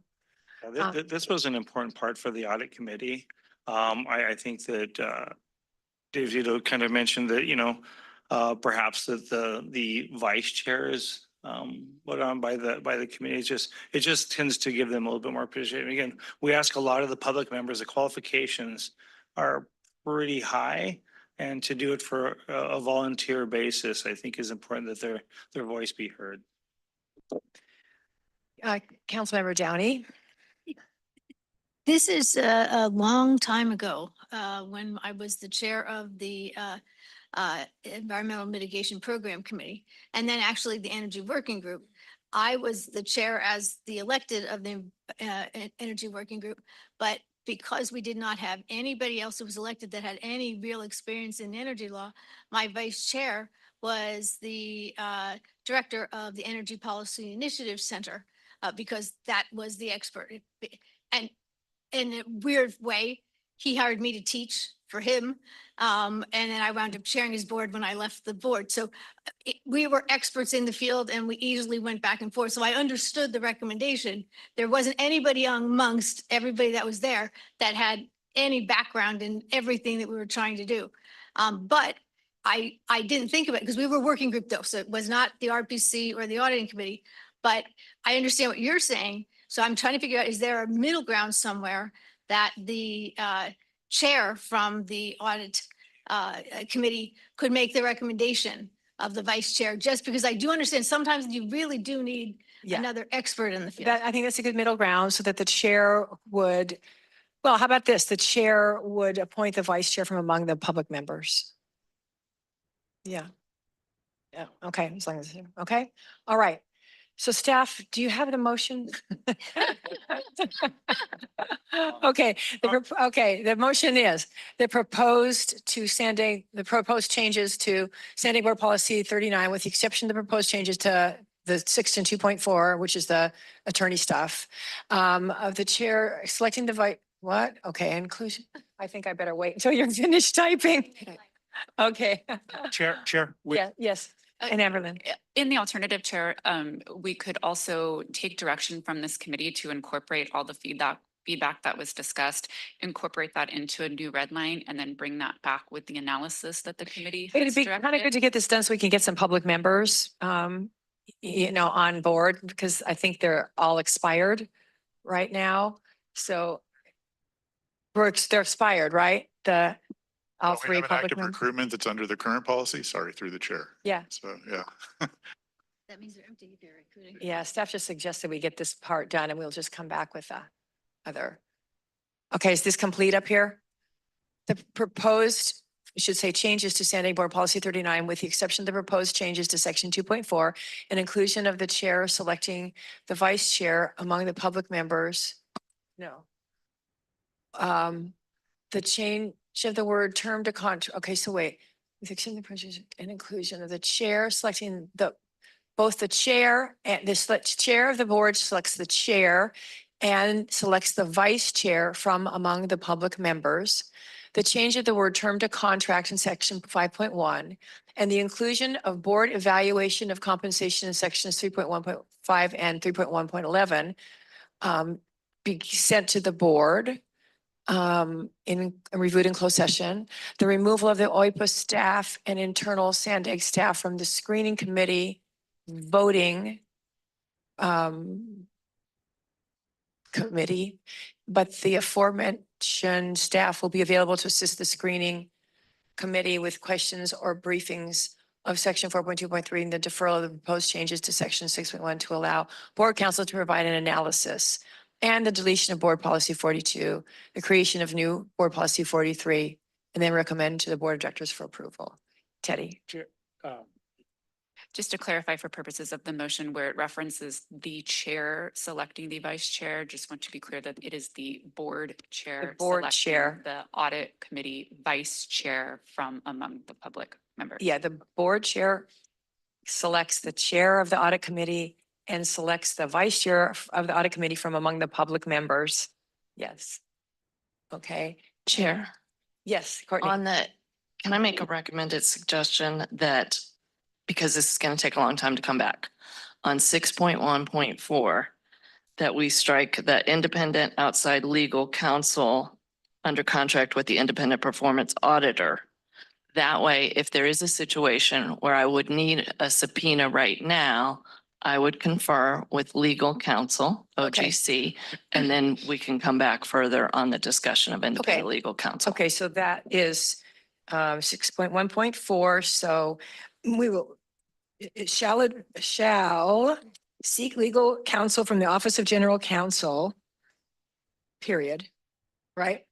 With Strike your regarding, question. it can go Yeah, counsel and then regarding the relevant legal issues. issues. Yeah, okay, just what I had originally suggested is permanent, but we're going to review that.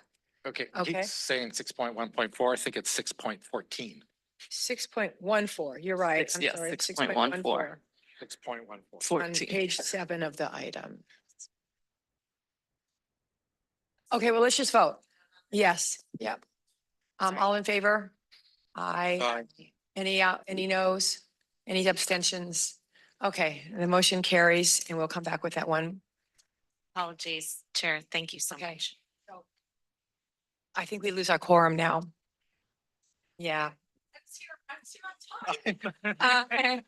Can we, before you walk out the door, should we start a presentation or not?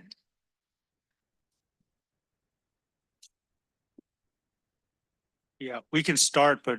We can't have any vote discussion? Yeah, Can we have discussion? And just leave it yeah, open. limited discussion, but no action. We understand, Mayor Jones. We all, this was longer than we all thought and we got a late start because of quorum issues. So what do you recommend, staff, in terms of agenda? We can bring items straight to the board. C needs to take action on working groups. If you want to hear the presentation today, we can, or you can just push the whole thing. Okay, we're just gonna have to push the whole thing, I think. Right. I'm sorry, Jennifer, you came for working groups. Yeah. Well, we can do the presentation for working groups. Why don't we do the presentation for working groups? Okay. All right. Okay, I'll be turning over to staff and then we'll take public comments. Thank you very much, Mayor Jones. You are allowed to leave now. Okay, could I get the PowerPoint for the working group item, please? And while we're waiting for that, I just want to remind everybody that early last year, we initiated what we called the Governance Refresh Project. We brought a consultant on to really look at the effectiveness of our policy advisory committees and our working groups and make some recommendations for how we can improve communication and coordination. So that project wrapped up late last year, and you all made some recommendations to the board to adopt some of the recommendations around the policy advisory committees, and the board did adopt those and updated board policy to reflect those changes in December. Now it's time to talk about the recommendations for the working groups, and that is what today's presentation is all about. So we started down this path because we heard loud and clear from all of you that we needed better alignment between the working groups, the PACs, and the board. The members of those committees wanted to feel more informed, and they wanted to know that their input was influencing decisions that were being made. And of course, the board wanted to have more comfort and confidence that items coming to them had really been fully vetted at the PAC and working group level, and that those really meaty policy conversations were happening at that level. So work could move forward a little bit more quickly. So this slide summarizes the assessment that was done and some of the key themes that we heard. There were more than 120 individuals that provided input through surveys, through interviews, and through one-on-one conversations. And by and large, everyone agrees that SANDAG needs good quality input from vested stakeholders to do their work, but that the working groups weren't necessarily fulfilling this need. And as a result of that, staff were finding other avenues to get the level of input and technical information that they needed. And this has been creating more meetings, more work, not just for SANDAG, but for all of your staff as well. So in general, there was this desire to transition from these larger regional information sharing forums to having more focused conversations on regional policies, programs, and priorities, making sure that we had the right people in the room for those conversations. The scope of these working groups is quite large. So Sustainable Communities Working Group, for example, covers everything from housing to the climate to resilience, the environmental mitigation program. Mobility covers everything related to transportation. So you don't always have the right experts in the room to really provide that meaningful input. And if people don't feel like there's value in attending, they stop attending, and we have quorum issues and we have attendance issues. So there was that strong desire to really have more focused conversations with the right people in the room. So two key recommendations that we want to present to you today to address those issues. The first is converting some of the working groups from formal working groups to focused task forces, and regular convenings at the executive level with key stakeholders. So those have started happening. You've probably heard from your city managers. We're having regular meetings with them. We started having regular meetings with military leadership as well, with tribal leadership. And so we're going to continue those because those conversations are really helpful and fruitful, and it helps get you information that you need. And then for those working groups that continue having a cadence that makes sense and annual work plans that are adopted every year that are really focused on agency mandates and priorities. So we presented these recommendations to the city managers at their last meeting, and based on the conversation that we had, they were very supportive of transitioning most of the working groups under the Regional Planning Committee and the Transportation Committee to task forces that are really focused on those regional priorities like housing. And the board approved a project delivery schedule last year, so focused on transportation project development and delivering on that. Getting ready for the 2029 regional plan, so having a task force that can help us with the next growth forecast. and other items related to the regional plan. So attachment 1 of your staff report really lays out in detail what those task forces are and what they are proposed to do. Some of them exist today, some of them are new. And then to continue to hold those regular convenings with critical stakeholders to coordinate on those priorities and areas of interest. So we want to continue with those city manager and those leadership meetings.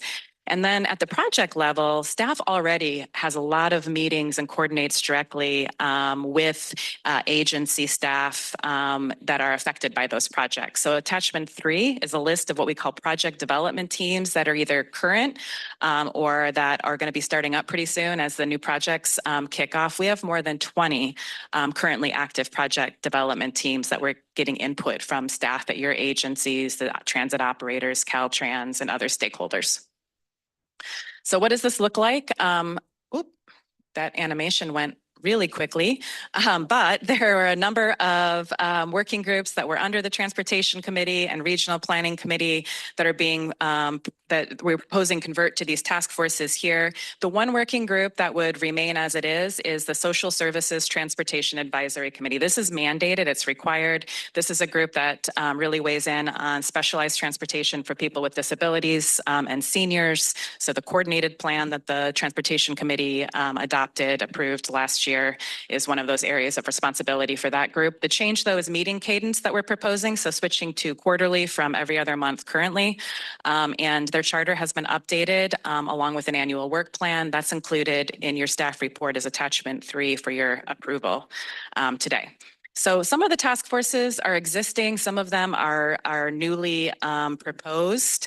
And there's a couple of things that I want to point out about the structure and why it really helps to address the issues that we were hearing about. I mentioned to you the really broad scope of the working groups and never really being able to get into detailed conversations on issues that are really important. So this allows us to do that, to make sure that we have the right people in the rooms to have that level of conversation. What you don't see on this slide is those executive level convenings and those leadership meetings and the project development team. So those will continue. But the housing task force, I think you all know housing is a big topic. We spent a lot of time at Regional Planning Committee last week talking about that. I think the board will be taking that up. So that's one of the new task forces that we're proposing. As we get ready for the 2029 regional plan, we want to think about how emerging transportation trends and technology should be accounted for. So that's another task force that we want to form. We just adopted a regional climate action plan. So that climate planning task force will help with the implementation of that plan. And we have a flexible fleets task force already, a Vision Zero task force already. The community advisory group is the social equity working group was formed around the regional plan. So we have contracts with community-based organizations that help us do outreach for the regional plan. Those contracts expired because we just adopted a regional plan in 2025. So while we gear up for 2029 and put out an RFP for contracts with community-based organizations to help us with outreach, we want to continue to get input on SANDAG projects from community-based organizations around the region. So there's a community advisory group that's proposed there. So that's kind of a high-level summary of what we're proposing. We have a lot of detail as attachments to your staff report. I know we were going to look for a recommendation or approval today, but since we lost quorum, I think we'll have to come back for that later or go straight to the board for that. Yes, I think so, but we can take some comments. First, we'll go to the public and then we'll take some member comments. Sure. Thank you, Antoinette. Yes, we have 1 in person and 3 online. It's Caesar, followed by Paul the Bold online.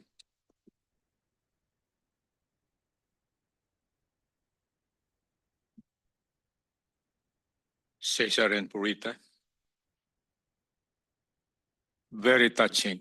Right people in this room. Thank you, ma'am, for your presentation. This is actually the pillars of our Constitution.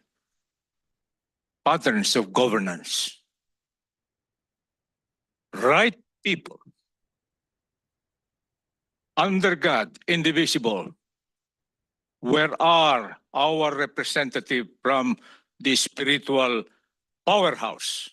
Where is the Archbishop here? Where is the priest? Where is the social engineering leaders? We need them as much as we need the representation of our neighbors, the tribal sovereign nation. Madam Chair, Sir CEO, non-government agency, SANDAG, we need the spiritual powerhouse guiding us to be indivisible, working together. We have done our part. We heard you. We have seen you.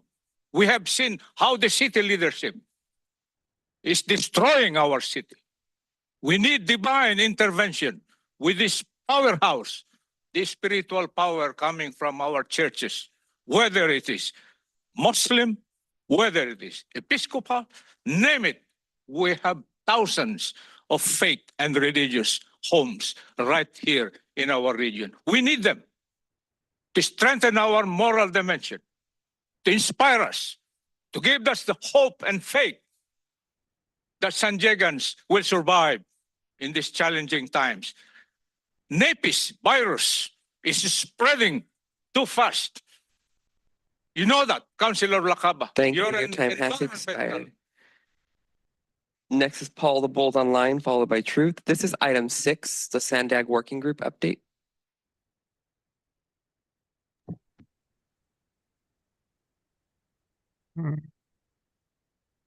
Let's see. Oh, I wonder, it's a long speech.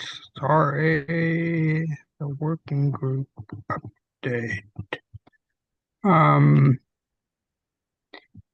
Let's see.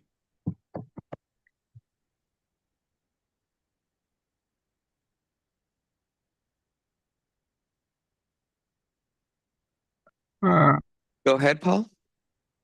Yeah, sorry, I'm looking for my speech. Too many work groups. You should save money and free up some schedules by combining some of them. The community advisory group shows what you think of the community. Needs to meet more often than as needed, maybe monthly. Community needs are always changing as people age, move, get jobs, families grow, and so on. Linking community needs to the master plan needs to be a regular thing. In fact, probably the Social Services Transportation Advisory Council should be combined with this. Seniors should not have to wait for a quarterly review to have their paratransit arrangements modified. You might also want to combine the Flexible Fleets Task Force with this. A bit of money. Nice to have an interagency technical working group on tribal transportation issues, but very little will happen until the tribes get the vote.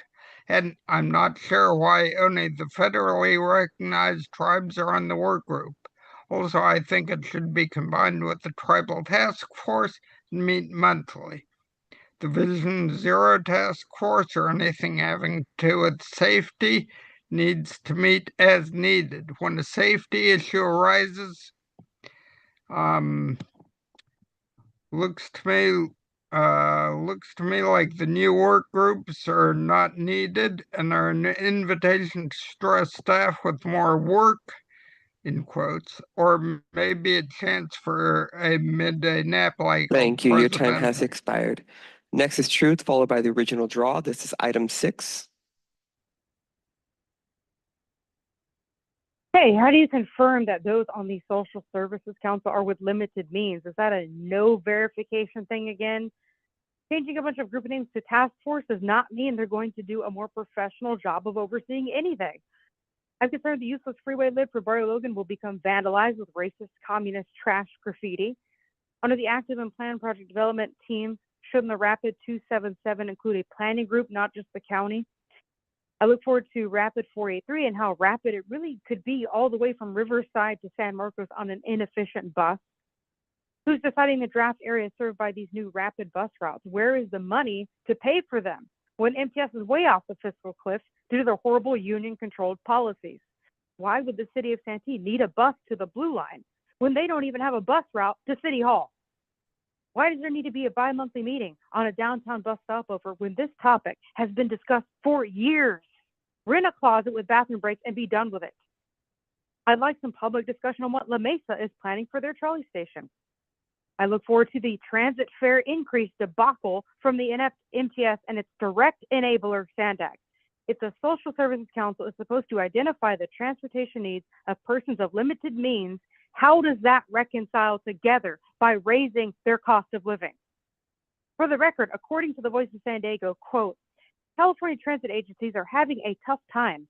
Ridership is low, electric buses are breaking down, and they're in a funding crisis. A state transit task force was created to address these problems, but their latest report just summarized the issues, end quote. Will SANDAG ever address the failed state of its failed electric and transit policies and lack of oversight? Or just keep adding more empty ghost buses and bike lanes to our communities? Oh, and manage toll lanes with a state road tax. What a hot mess meeting. Very on brand for SANDAG. See you later, delinquents. Thank you. Our next public comment is the original draw, followed by Blair Beekman. This is item 6, the SANDAG Working Group update. Talk about the government growing, and the only thing we have to show for it is more control, raise the cost of living, people just suffering. And so it's like you guys want to spread things out so much and act like it's going to, bring in, more better, transparency or different things like that. But I mean, when you're talking about you want the right people in the room, means you only want the right people on the board to be pushing the agenda that you have. Because if you guys really were wanting to do the right thing for the community, you would want to take in all information. You can't say you're an expert when you're spreading lies about climate change. And everything that you're implementing is based off of propaganda. And you don't want to take in any outside information outside of that, because that's your money whores. And so you got to get the funding. So you got to fall in line unless you suddenly don't want to. And then you wonder why funding gets cut, protecting illegal immigrants. But, it's like, if you guys were to actually look into weather modification and things that are causing the storms, weather manipulation and geoengineering, then you guys Please stay on say topic. oh, I am on topic, because these are the things that your groups talk about. And again, see, you don't like when people don't give you accolades and where they're not propping you up going like, thank you so much for what you're doing. You need to be having other opinions come in, because you can't be experts on fraud. When the information is fraudulent, that is not pushing and doing what is best for the people. You're spending our money to do things that are very nefarious. And it is about control. And if you are unaware of the United Nations agenda, then you are, I'm surprised you're so ignorant of that. But most of you know, and you just don't care, because you just are puppets. And you don't even understand that you're putting yourself into a little controlled environment as well, because you're only being used to push this. And it's sad, because if the people really saw, they would not be thanking you for destroying their lives. Next is Blair Beekman, followed by Consuelo. This is item 6, the SANDAG Working Group update. Hi, Blair Beekman.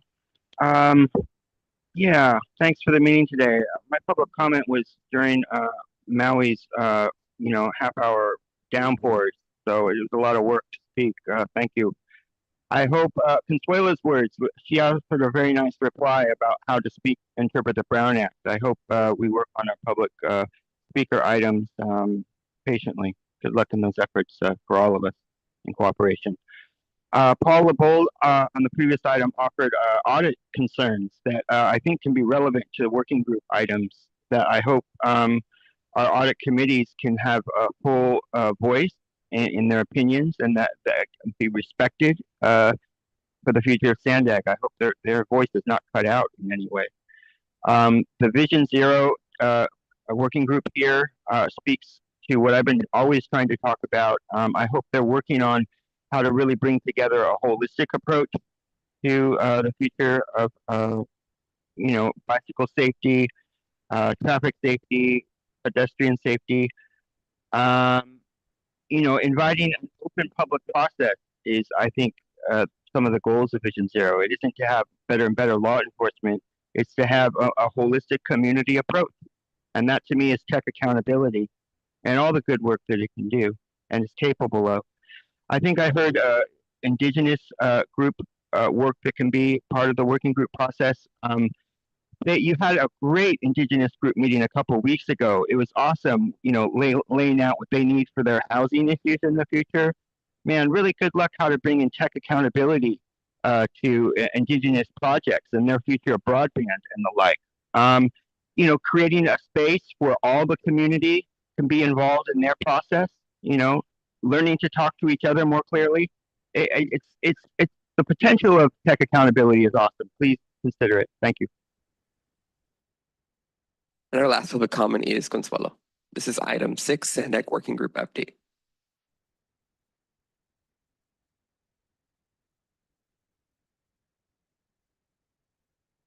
You're self-muted, Consuelo? Okay, I'm sorry. Can you hear me, Michael? Yep, yes, go ahead. I'm out and about. Okay. Okay. So yeah, sorry. SANDAG work update. Well, spoiler alert, it's not working. The last item was so scary. And Brother Cesar, I just want to let you know that we are that divine intervention, brother. We are. The people have forgotten their power. No one is coming to save us. No branch of government will ever fix anything because that's not the design. So yeah, it's up to us, the tax cattle slaves who fund everything. It's up to us to stand up, to wake up to and it's up to the people to wake up to their own sovereignty and to remember who they are. Nothing is working for the people. Everything is working only for government control. Yeah, that's all I have. Thank you very much. All right. Let's go to our member discussion. And I'm wondering if Councilmember Mendoza, if you had any comments that you'd like to make on this item? Yes, I definitely think I should. Yes, that would be great. Comments. I'm sorry there aren't more mobility working group or working group chairs here to comment. So I just found out about this yesterday, like pretty late yesterday, and also Mayor Snow called me late last night. She's the chair of the Social Equity Working Group. So she and I had a chance to discuss this a little bit, and I read the staff report. Of course, I knew after we had our last meetings, I think in September, and all the meetings after that were canceled. So we knew that changes were happening. So this isn't a surprise. It's just we didn't know what the plan was until yesterday. So, but I do want to say, looking at this, and I was just on this working group last year, so I only attended a few meetings. And one thing I did want to point out as far as why I think the working groups are very important is, but I think this can be achieved with the task forces, maybe even better. But this last year has been very challenging, and we're going to have another challenging year and a third challenging year and probably a fourth challenging year of just a lot of changes going on in the topics that at least I know my working group and the social I looked up some of the past meetings for the social equity group for this last year so I could advocate for Mayor Snow. So it is vitally important that we stay on top of this and stay in touch with community groups and our cities, not just our council members, but these working groups are bringing in the professionals who work at our cities. I'm not a professional council member. I'm a lot of things. I'm a daycare provider. So I like that from looking at the topics that are the task forces are going to be highlighting. I think those cover at least what our two working groups have been talking about for at least the past year and are going to be topics of importance in the next few years coming up. So I think that's all the input I have. If anybody has any questions, please pass this on to the next executive board meeting. And I don't plan to come again if you don't mind. We understand, we understand. Although this has been very informative. Well, good. I'm glad. I'm sure your ward there is thrilled to be here. Mayor Martinez, I understand you're online. Did you have any comments you would like to make? I am. Can you hear me, Chair? Yeah, yes. Okay, great. Yeah, thank you for the opportunity. Um, I I really feel that transitioning from what was formerly the Sustainability Committee, which I was chair of, to more of a specialized advisory group really is positive. It represents a more strategic um, evolution, I think, that will provide the board with more precise and expert level guidance on what is pertinent at the time.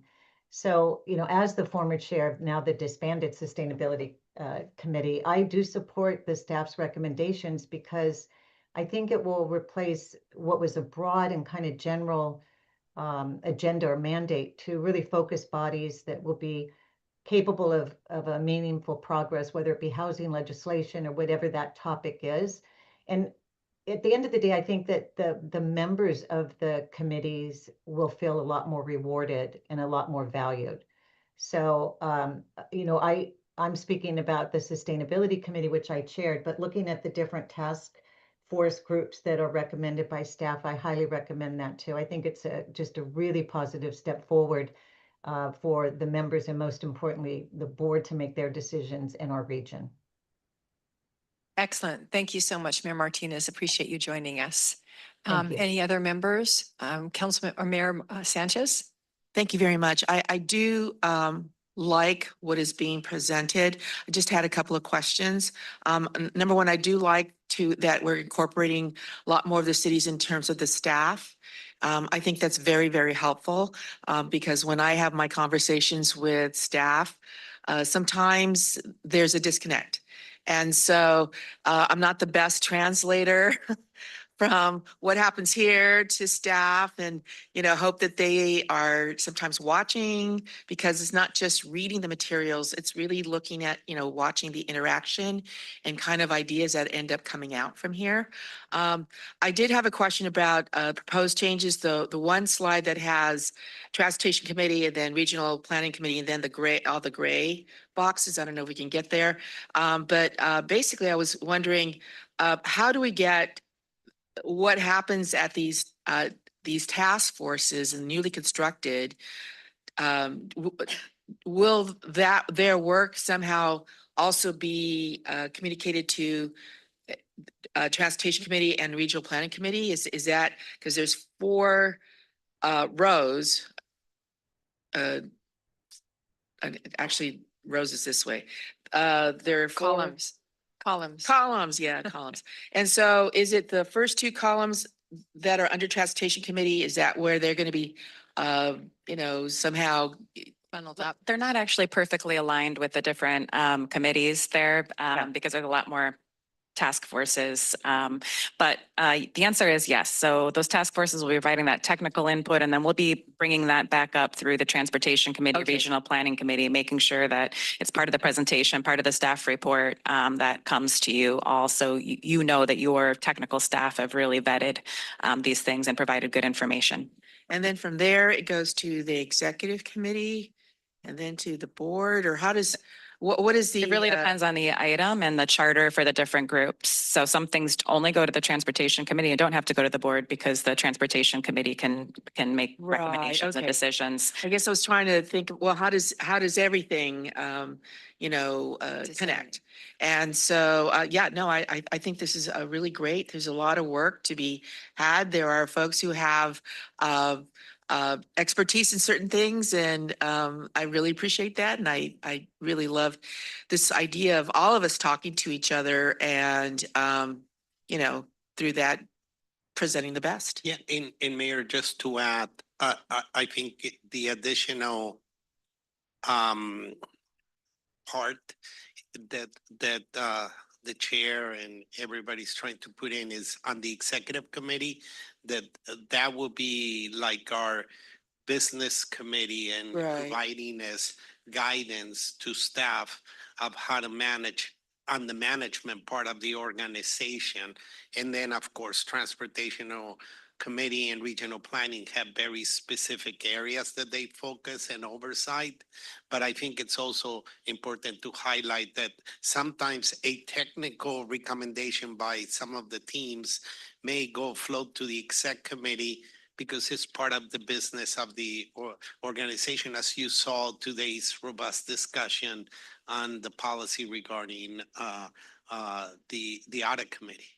And will there be a place, say, on the website where not, I mean, not the entire agenda, maybe highlighting important topics per, at these task forces, where the public and or even members of the board could come and listen if it's a very specific thing that they're interested in or seeing how. I think the goal would be to have technical expertise discussions within the organization and then having the public notify the public during the committee meetings. Right. To have those robust, the task forces aren't making any decisions. They're just coming out and having robust conversations and providing input to the committees. And the committees, that's when the public discussion and the decisions or recommendations to the board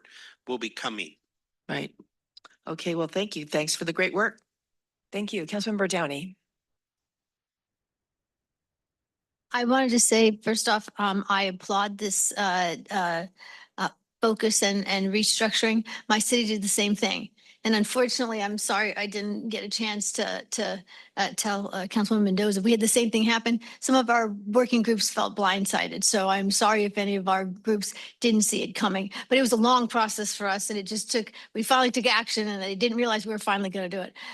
But everybody appreciated it in the end because we're focusing on what we really can accomplish as an organization and letting it start with the people that are experts in that. So I just want to applaud SANDAG. I think this will be good. I think we'll look back and say this was a very good thing.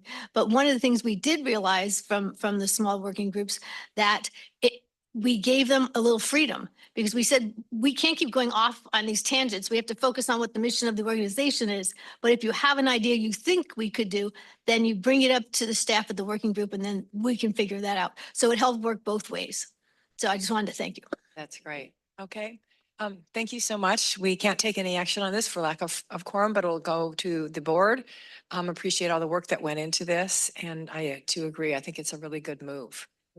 My city manager says, do not get rid of the city manager meeting. Yeah, you can really get a lot out of it. All right, this meeting is adjourned until March 6th at 9 a.m.